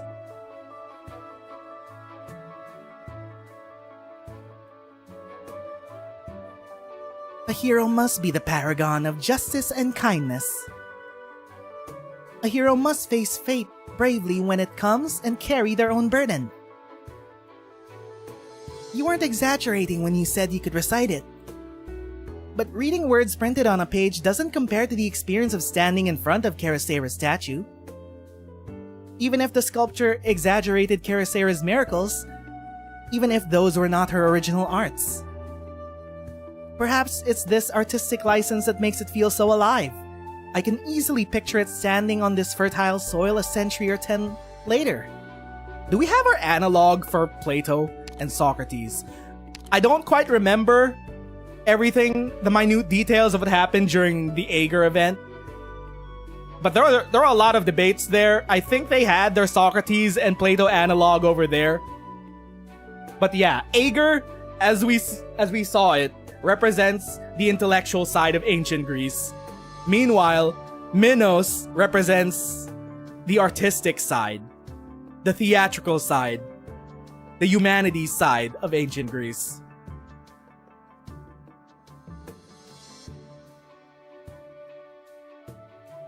Are you thinking you'd be willing to wait a decade or more for Carasera's first temple to be completed to the standard of this statue? Not quite. I want to see as much as I can before the exchange is done and I have to leave Minos. So Carasera's statue is complete, and the amphitheater has proper steps now? Carasera, the one behind the sprites, can we... Hold up. Carasera had huge horns. Holy shit. And she used a harp. Thanks in large part to your suggestion, the fruit farmers have been working even harder than the craftsmen in the quarries in order to get the sunlight to the orchards as soon as possible. stone meant for the temples being used on the amphitheater first? I read about it in the books, but the Minoan love of theater is really something. Heroes come from the people, and the people aspire to become heroes, even if only in drama. Have you identified the inspiration for this statue? Caracera and the Outlander, Chapter 11 of the Carasperea. It was adapted into the famous classical drama that is often used in the temple ceremonies honoring the heroes. But I visited a few theaters in my time here, and I haven't seen it on the program anywhere. Are plays meant for religious ceremonies banned in normal theaters? No. Caracera and the Outlander is part of the standard classical repertoire. It has not been staged for a century, however, even in temples. A century? Could it be...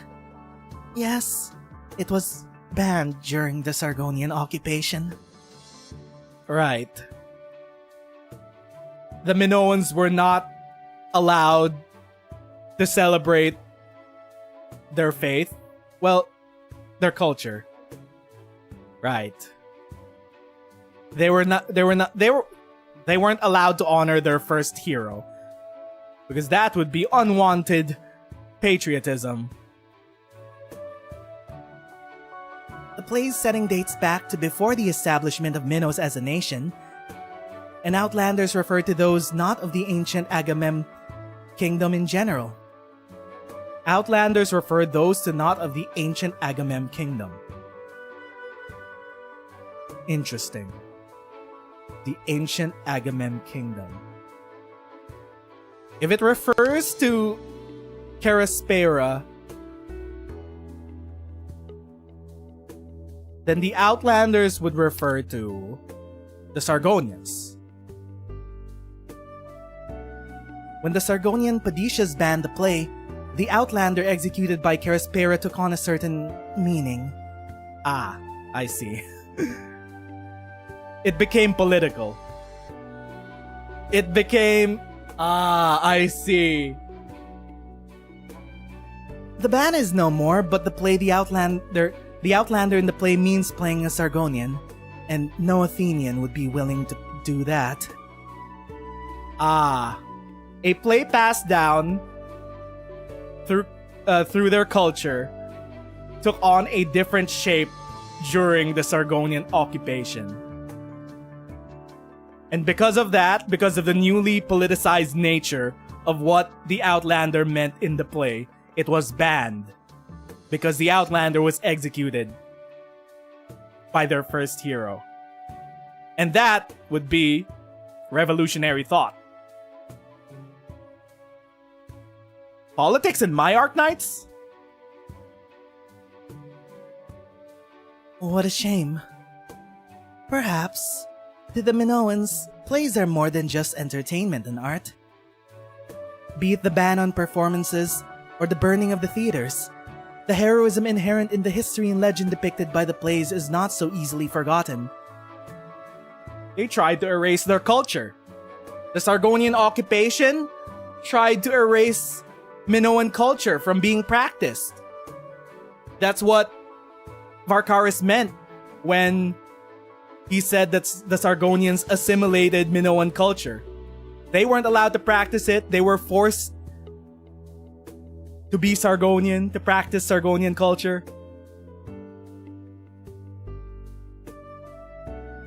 Even if no one performs it, and the music accompanying it, the play can no longer be heard on the streets. Any Athenian can still recite its most famous scenes, and that's enough. Okay, it's not banned anymore. It's just no one thought of putting up the play. Until maybe, hold up, we are setting up a play, right? No shot.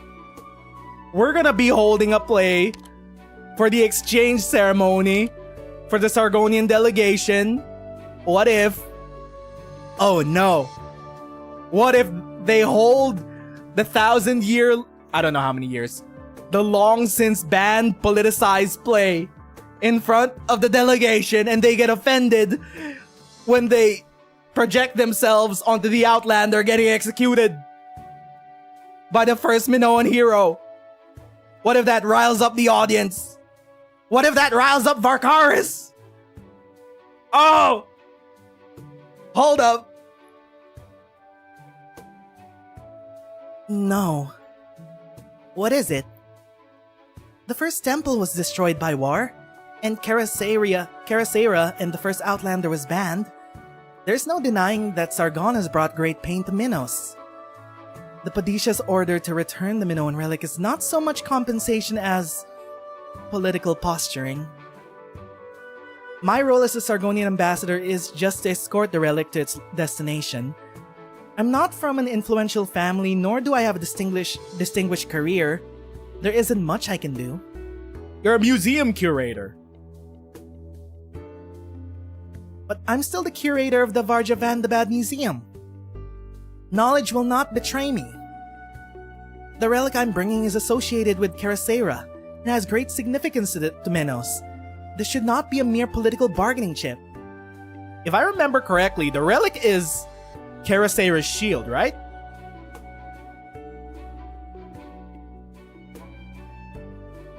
Or is it a medal? I don't quite remember. Titi looks up at the statue of Karasera with her harp. Beautiful and awe-inspiring. Was it her shield or was it her harp? Did she even have a shield? I'm hallucinating. She seems to hear the harp sing a song that only the heroes are meant to hear, and see the familiar stories and legends flash before their eyes. The amphitheater is barely finished. The scaffolds and tarps have yet to be taken away. In them, however, Titi feels something special. Something that belongs only to Minos. Written in epics carved into marble by the stonemasons, something that has endured and still stands tall even after a century of oppression. Okay, a century. 100 years.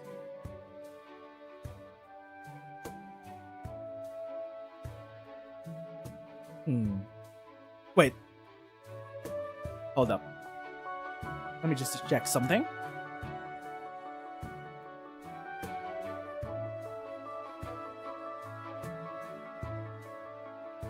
Never mind. I want to hold the exchange ceremony here. Really?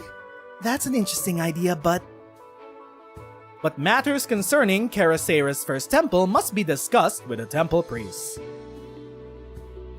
Cassandra, what brings you here today? Forgive me for interrupting. There's something that I must discuss with Palace in private, Your Excellency. Your Excellency.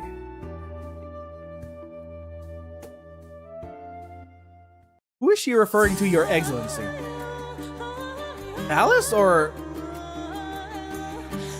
Titi? Also, Mio is absconded. Where did she go? Wait, let me just see what we... Okay. Lena has returned to Athenius and is seeking to help establish a system for herbity treatment in her homeland, but an old face stands in her way. And then... just a little recap of what happened. The statue of Karasera for the first temple is finally complete, and Titi has an idea about the ideal venue for the exchange ceremony.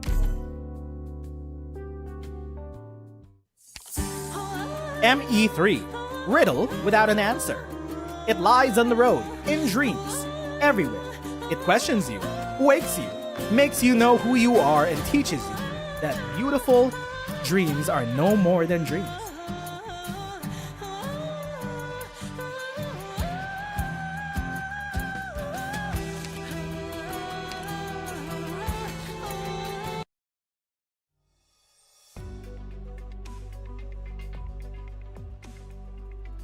This is the first time you've shown since that young acolyte of yours glared at me last week. It's not easy, managing Endymion Temple and the rebuilding of the first temple at the same time. I don't think she's the monarch of Minos. I think it's more of a high priest thing. I've finally fully grasped how Minos functions. There's a high priest and there are the priestess and the priests that have held authoritative power for at least since ancient Minos, and then there's the newly duly elected office that's handling more modern affairs.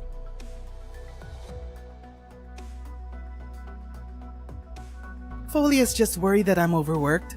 She knows we've been friends since our preschool days. Which made it all the harder to accept that I brought you trouble as soon as I got back, I guess. Palace, I knew we were both in trouble when you showed up at Endymion Temple to have your dream interpreted as an ordinary Minoan instead of using the priest's passage 6 months ago. In most cases, divine revelation can be classified into certain common categories, whether it came in the form of a dream or sudden vision. I know. We learned them by heart at school, so ordinary priests without special talents could guide those who receive revelations. But the vision that you brought was not found in any classical tale. I had no doubt that it was a powerful revelation, which made me very uneasy. I should read Palace's archives now that I have her up at E2 and 200 trust. Maybe it shows her having the vision. Don't worry, we'll find a way. You shouldn't have quit the priesthood. You might have been able to find help. And hide my condition, continuing to be the legendary goddess of victory on the border. I didn't want to complicate things, even if another has taken up the title. Besides, the heroes came a long way to call me back. I had to be honest with myself. Palace was a hero? She's a drunk and a hero. Wouldn't have it any other way. Looks like Rhodes Island has treated you well. Of course. Did I ever tell you that I founded a Minoan League on Rhodes Island? Yes, about the Minoan League. Are there so many Minoans who left to seek home for treatment? Left home to seek treatment? There are plenty, although Erato and Vulcan are the only true Minoans in the League. The others are in it because they have a spiritual fascination with our country. I'll introduce you to them when we have a chance. They're all full of heroic spirit, with great passion for poetry, art, and brewing. So you founded a drinking league. That's one way to put it. It's not quite the same as having you around, though. You may not hold your drink particularly well, but no one in our year brewed better than you. Who's part of the league? Ling? Blaze?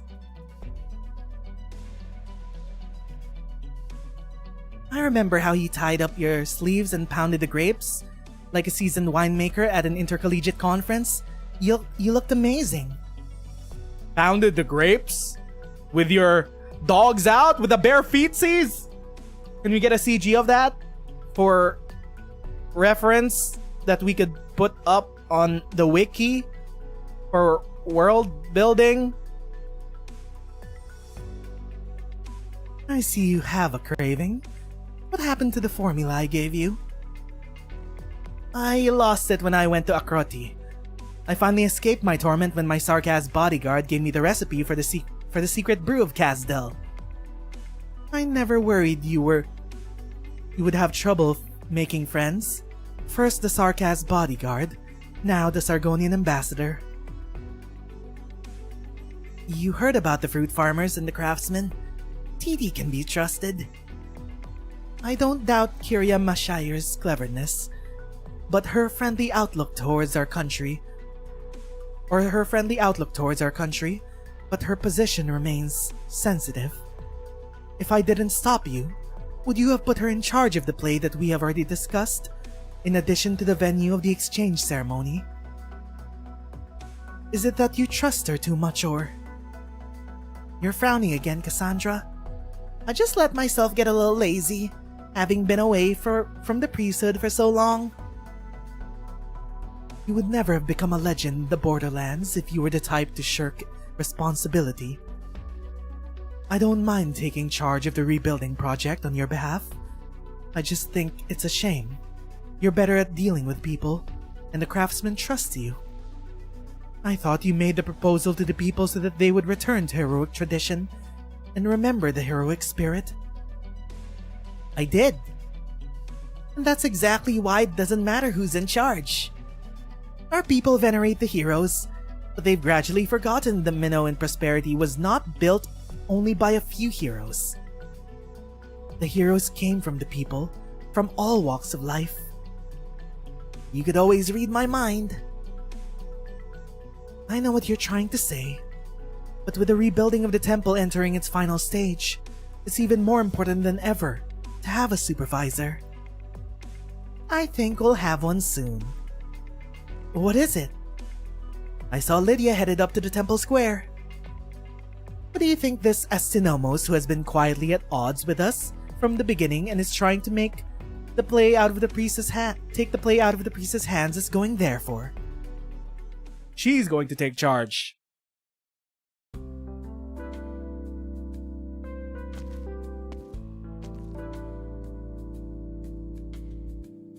We meet at last, Your Excellency Ambassador Masheyer. Okay, so they were referring to her as Your Excellency. And who might you be? I'm the Astinomos of Athenius, called Lydia. I'm overseeing this relic exchange between our two nations. I'm so sorry, Astinomos. I should have visited you the first thing when I got to Athenius. I didn't think... You came into Athenius by the ancient route to follow in Kerasera's footsteps, didn't you? There's no need to apologize to a Minoan for your love of our epics and our culture. If anything, I should be thanking you for resolving the dispute between the fruit farmers and craftsmen. The rebuilding of the first temple could not have proceeded so smoothly without you. I simply did my part. I believe you've already met Benui. I take it the venue and details of the exchange ceremony have not been confirmed? Correct. Rather than do it behind closed doors in a private room, what do you think of holding the ceremony beneath the statue of Kerasera, to be witnessed by her and all of Athenius? You want to hold the exchange ceremony at the first temple square? Yes. You are aware that I brought the most precious treasure of the Varjavandabad Museum to be exchanged for the technical data that the Sargonians left behind during the construction of the three polis. It's part of the many heroic Minoan stories and closely linked to Kerasera herself. Seeing the completed statue on the square was an awe-inspiring experience. Her brave visage and the relic I carry complement each other. I understand the exchange ceremony is supposed to begin with a classical play, in accordance with Minoan tradition. What better place to do it than the first temple's new amphitheater? Would that be a problem? Oh, Cassandra from the Endymion Temple reminded me that any use of the first temple should be discussed with her. Cassandra?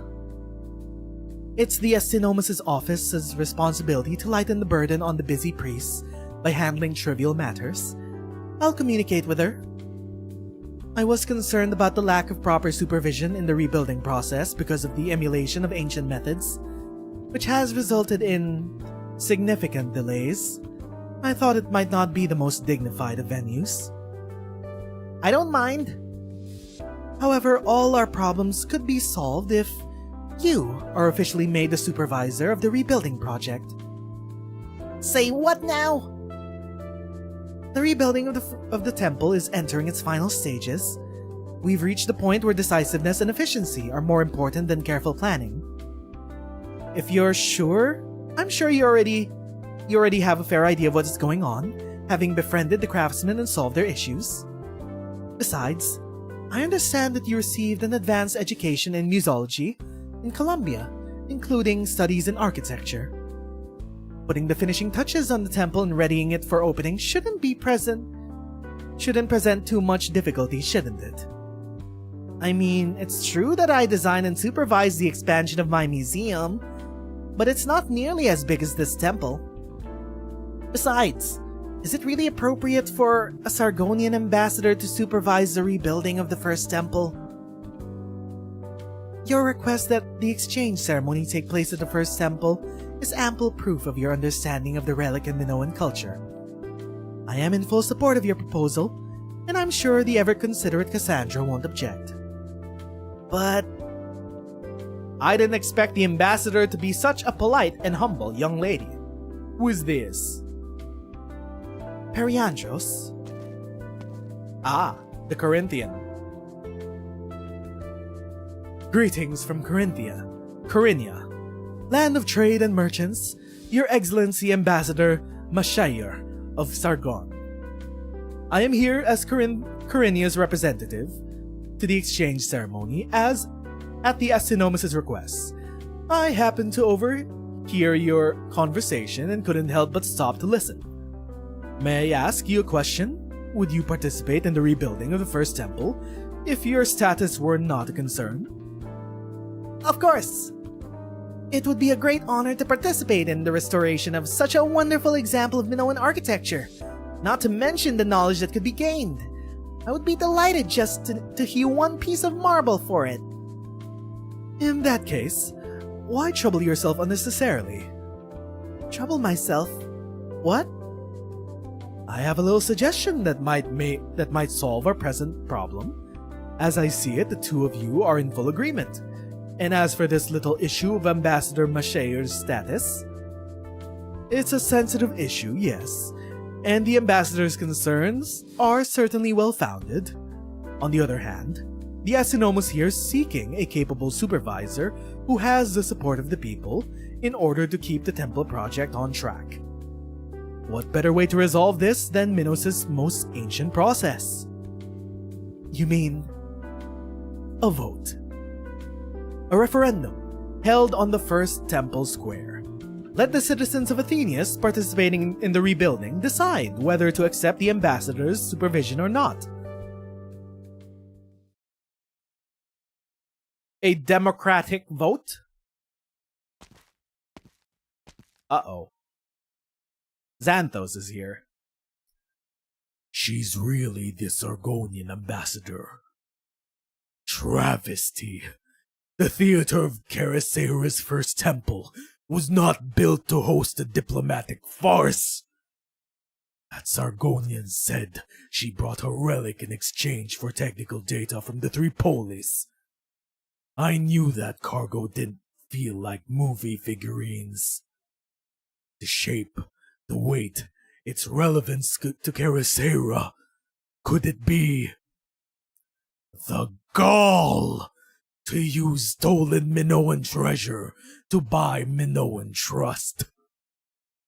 Not if I have anything to say about it.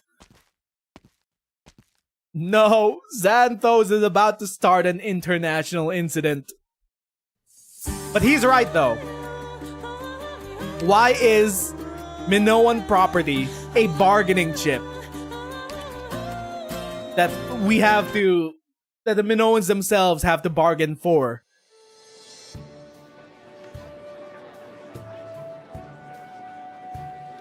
Ooh, new NPC sprite. Great Chrysaora, gentle and brave. Not even the night can hide your splendor. You brought us a wise duo to solve our troubles and help us build your temple. The insects sing the songs of your harp. Your laurel is woven into the shape of victory. And the moonlight...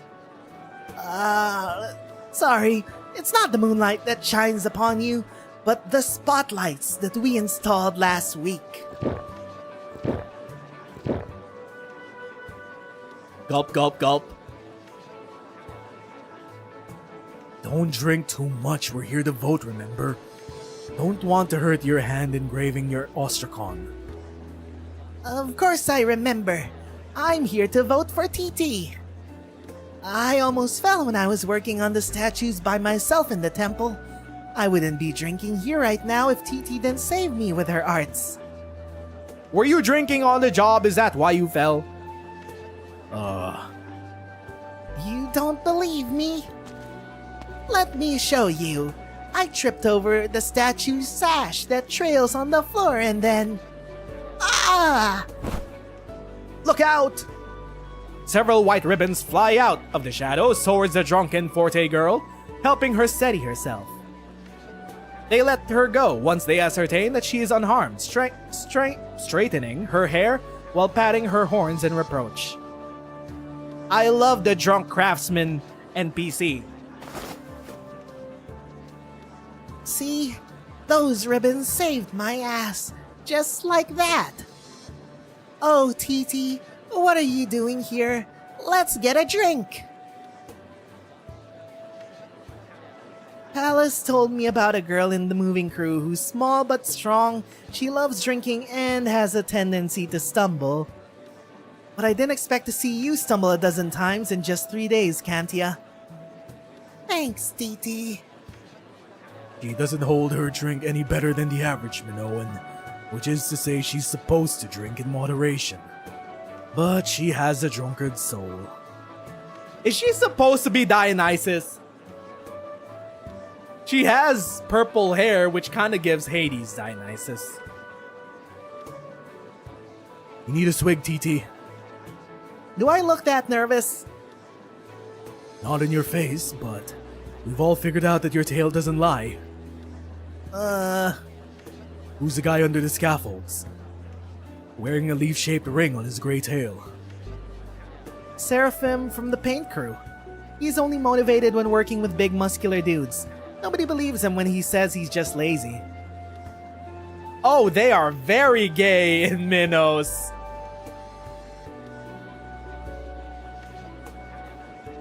What about the Alafia sitting in the corner not talking to anyone? Lefteria, from the sculpting crew. She always stays out of the sun. I've only talked to her a few times, but I know she's obsessive about her work. That's more than most of us. Most of us know about her. Most of the craftsmen barely know she exists. I don't know about the others, Titi, but to me, you're one of us. Thanks, Manos. She's gotten to know so many of them in a few days. Shouldn't you be comforting your friend? She looks nervous. Hold up.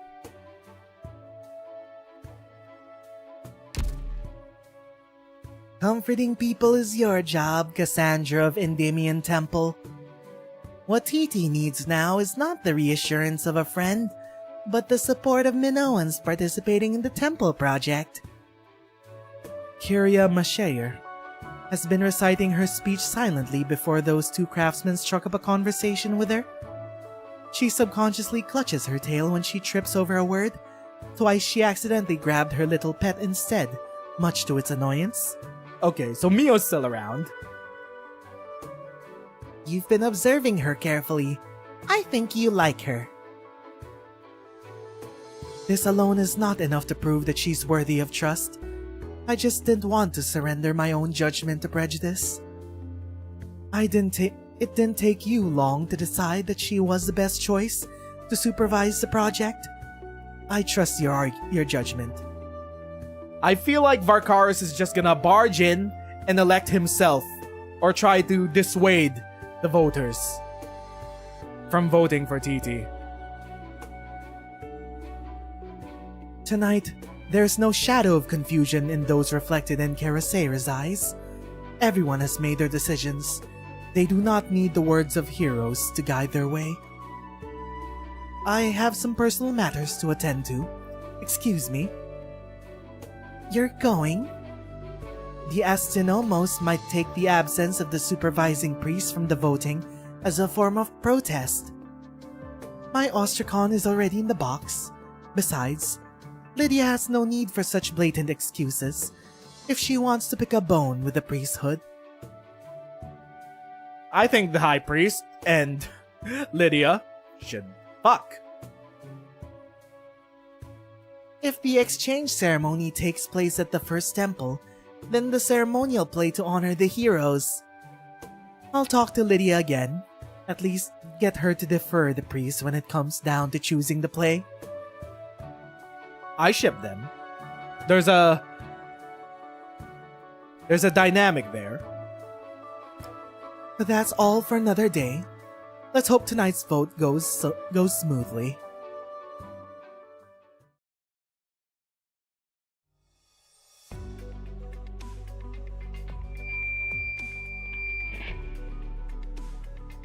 Based on my experiences these past few days, once we solve the issue of the stone, I believe the structure is essentially complete and ready to welcome visitors. It will be ready to open in a few days once we put on the finishing touches and complete the inspections according to plan. There wouldn't be too much work to do to set up the exchange ceremony on the square, and we just need to clear some room for the ceremony itself and have a separate area for logistics. We don't need to change anything with the rest of the building. It'll be ready to be open once construction is complete. I will create an actionable proposal based on my knowledge and experience overseeing construction projects. If I'm elected, we will work together to complete the wonder that was and is Karasera's first temple.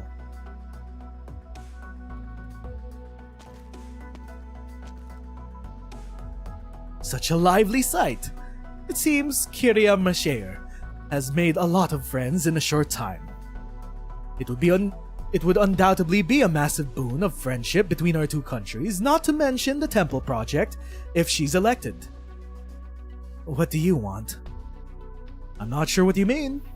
I'm here to attend the ceremony at your invitation. A son of Corinia's merchants just so happens to pass by as I'm talking to a Sargonian ambassador, and casually drops a solution to the problem at hand that leads to tonight's vote. Was this all Karasera's will? Why not? Tradition dictates that any Minoan who has received the hero's blessing must visit a temple the following day to declare it before priests. But you will not seek Hiarea Cassandra no matter what, no matter how close the Astronomus' office is to Endymion Temple, will you? You're crossing the line, Hiereus Periandros. What's up with them? Why is Lydia seemingly more afraid of the High Priest? Or at least dodging her? You know as well as I do not that the election of Kiria Mashair will be more than just a feather in our diplomat's cap. Your foremost concern will always be Minos itself, as it is for me. Speak your demands. You can spin all the words you want, but I will not assent before seeing the terms and conditions of the deal. Have patience, honored Astinomos. Reputation is the most important thing in business, and I will bring my business to you personally once the dust is settled. It's not that time yet. What is he up to? The sly merchant? Puppeteering things from behind the curtain?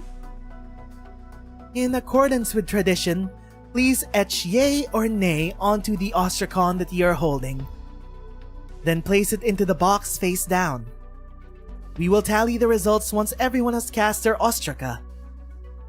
If more than half the votes are in favor, Titi, Kiria Mashair, shall be named supervisor of the temple project until the exchange ceremony is completed.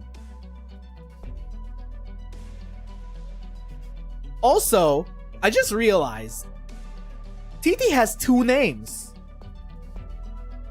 Hold up, I just realized that actually. Her Sargonian name is way longer. Meanwhile, I think she's using her Minoan name. Begin.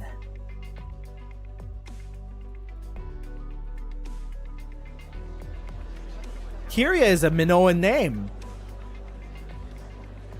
The crowd walks up one by one to place their ostraca. There is some distance between the box in the center of the square where Titi is standing, but she could see the smiling faces of the friends that she made these past few days. They nod to Titi as their gazes meet. She cannot see the words on their ostraca, but she knows what votes they cast. Who would have thought that she would be in charge of the construction of a Minoan temple? It would have been a tremendous honor, even in Padisha Mala's time. Yeah, Padisha Mala, who raised every single Minoan city except 3 polises and banned Minoan culture from being practiced. That Padisha Mala. How should she repay the kindness the Athenians have shown her? Huh. What a joke. A voice interrupts Titi's thoughts and causes the square to fall silent. Oh wait, it's not Varkaris. It's the depressed man who had post-traumatic stress. Is this the year 1100?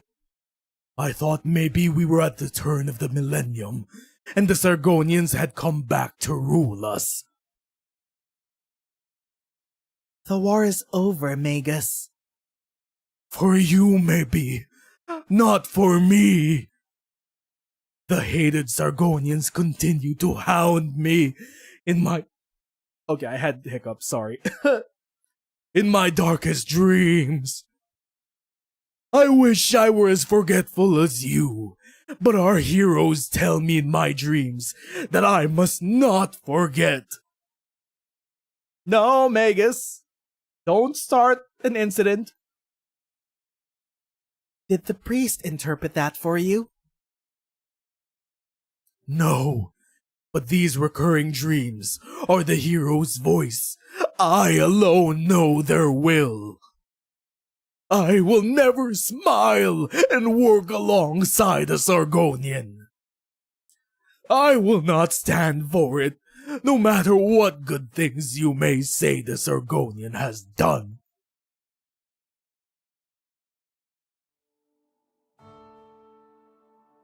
Titi watches as the Minoan passes in front of her without so much as casting a glance her way. He tosses his ostracon as he passes by the box. It hits the side and falls onto the ground, rolling a few times before settling face up. The ostracon is blank. Titi realizes that his hatred of Sargonians is such that he would not even dignify this vote by participating.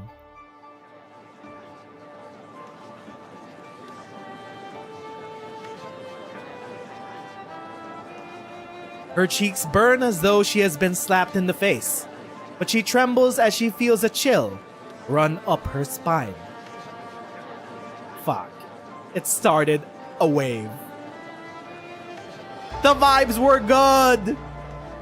It just took one pebble in the river to start a ripple. Everything seems to grow distant. It is as though there is a thick screen separating her and the others, and all the sounds around her. In her daze, she seems to perceive Palace stepping up, and the craftsman casting concerned glances at her. This is also wild if the implication is correct, that Titi is half Minoan. She's a diasporoid from Sargon. That she's rejected by half of her own blood. She wants to say that she is fine. She is alright. That she was prepared for such treatment as an envoy of peace sent by the erstwhile invaders and oppressors. Besides, it's not as though the Minoan has done anything to her. He simply said he did not want to work with her. This is fine. No one can be loved by everyone after all. She wants to smile, that famous bright, carefree smile of Medjehtiqedti Nasatu Masher, which has charmed so many visitors to her museum. But she cannot find the words or her smile.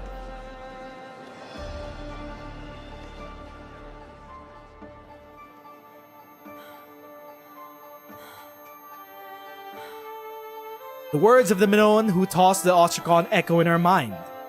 She recalls the ferryman who questioned her the day she arrived in Athenius.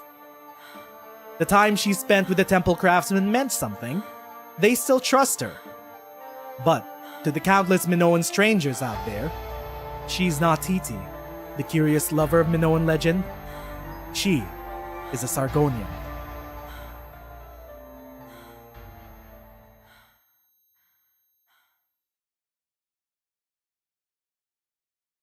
Everyone's gone, and the lights are out. How long are you planning to keep yourself curled up here? That Forte girl and the craftsman were worried sick about you. What are you gonna do? Tell them to go on holiday while you fix the temple overnight with your hands and ribbons? That'll make things square, will it? I've been circling your feet and winking at you for ages. It never occurred to you to look down? Never noticed that something wasn't quite right? Did you notice that a-hole deputy excusing himself from the voting ceremony and distancing himself from the whole thing? Did you notice the words ulterior motives written all over that astinomos? No.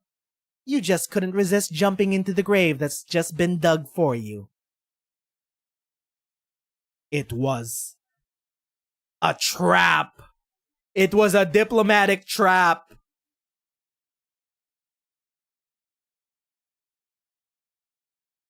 Ooh. Now look where it's gotten you. Really? You're crying over that? I can't even tell you how many times I've seen it in the city of gold, where licking boots and stamping on faces is as much part of everyday life as eating and shitting. Besides, I doubt you're crying for the people who used you. I told you when you got the Padisha's assignment that it wasn't gonna be a pleasant vacation. The scars of history that run deep. The Minoans were still recovering from the pain. And your position as the ambassador of Sargon. All serve to remind you that it is not just an exchange of relics that you have to deal with. Mio, you are a shitty counselor. The proud creature tries to catch a glimpse of the young feline's face in a rare show of concern, but her head is bowed too low for it to see. Mio sighs and pokes Titi's hand with its head, cuddling around her and gestures for her to pet it. Furry makes one happy. Your words.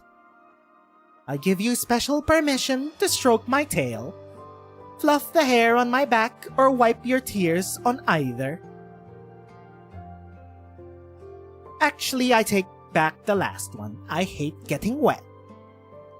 Why did I even pick a troublemaking little thing like you? Now I'm on consolation duty. Huh. If I'm really so fragile, you wouldn't have picked me when you left the Grand Bazaar, would you? Just this one time to lift your mood. Don't you dare get carried away. Thanks, Mio.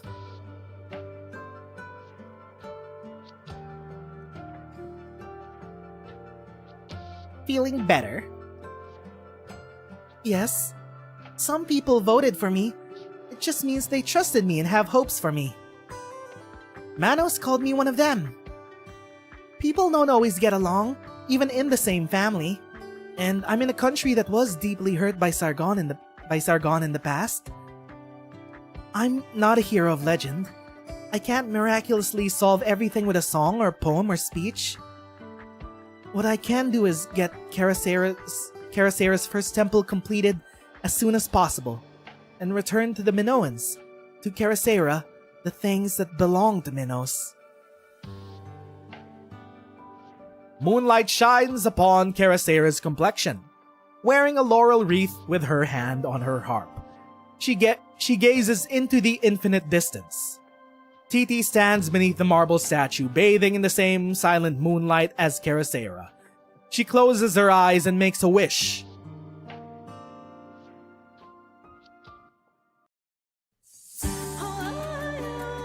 And there we have it. For the first few chapters of Medjehtiqedti Bound.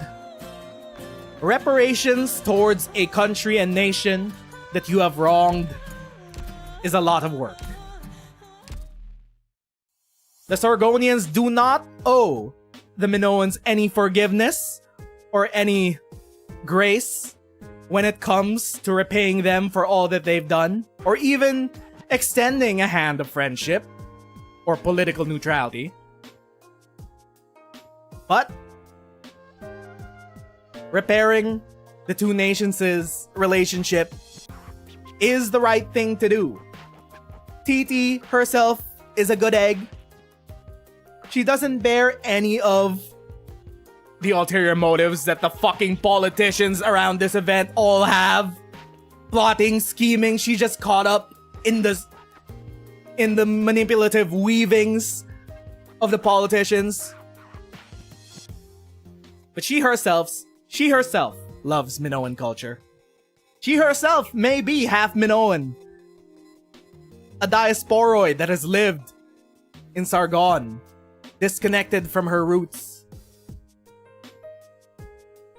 Reparations will take work, it will take time, but it is the right thing to do. And she has the spirit for it. She's just gotta be strong. Meanwhile, Varkaris, Xanthos, that's a whole different matter. We've gotta find a way to quell his grudge, his understandable grudge towards Sargon. The nation, towards the state of Sargon, but not the Sargonian people. That's the important part.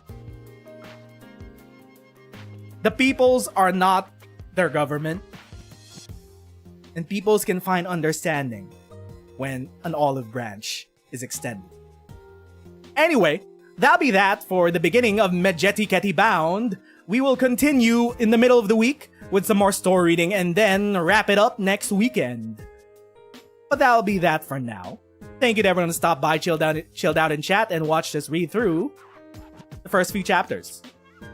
Once again, my name is Nez, and thanks for watching. I'll see friendos next time. Bye-bye.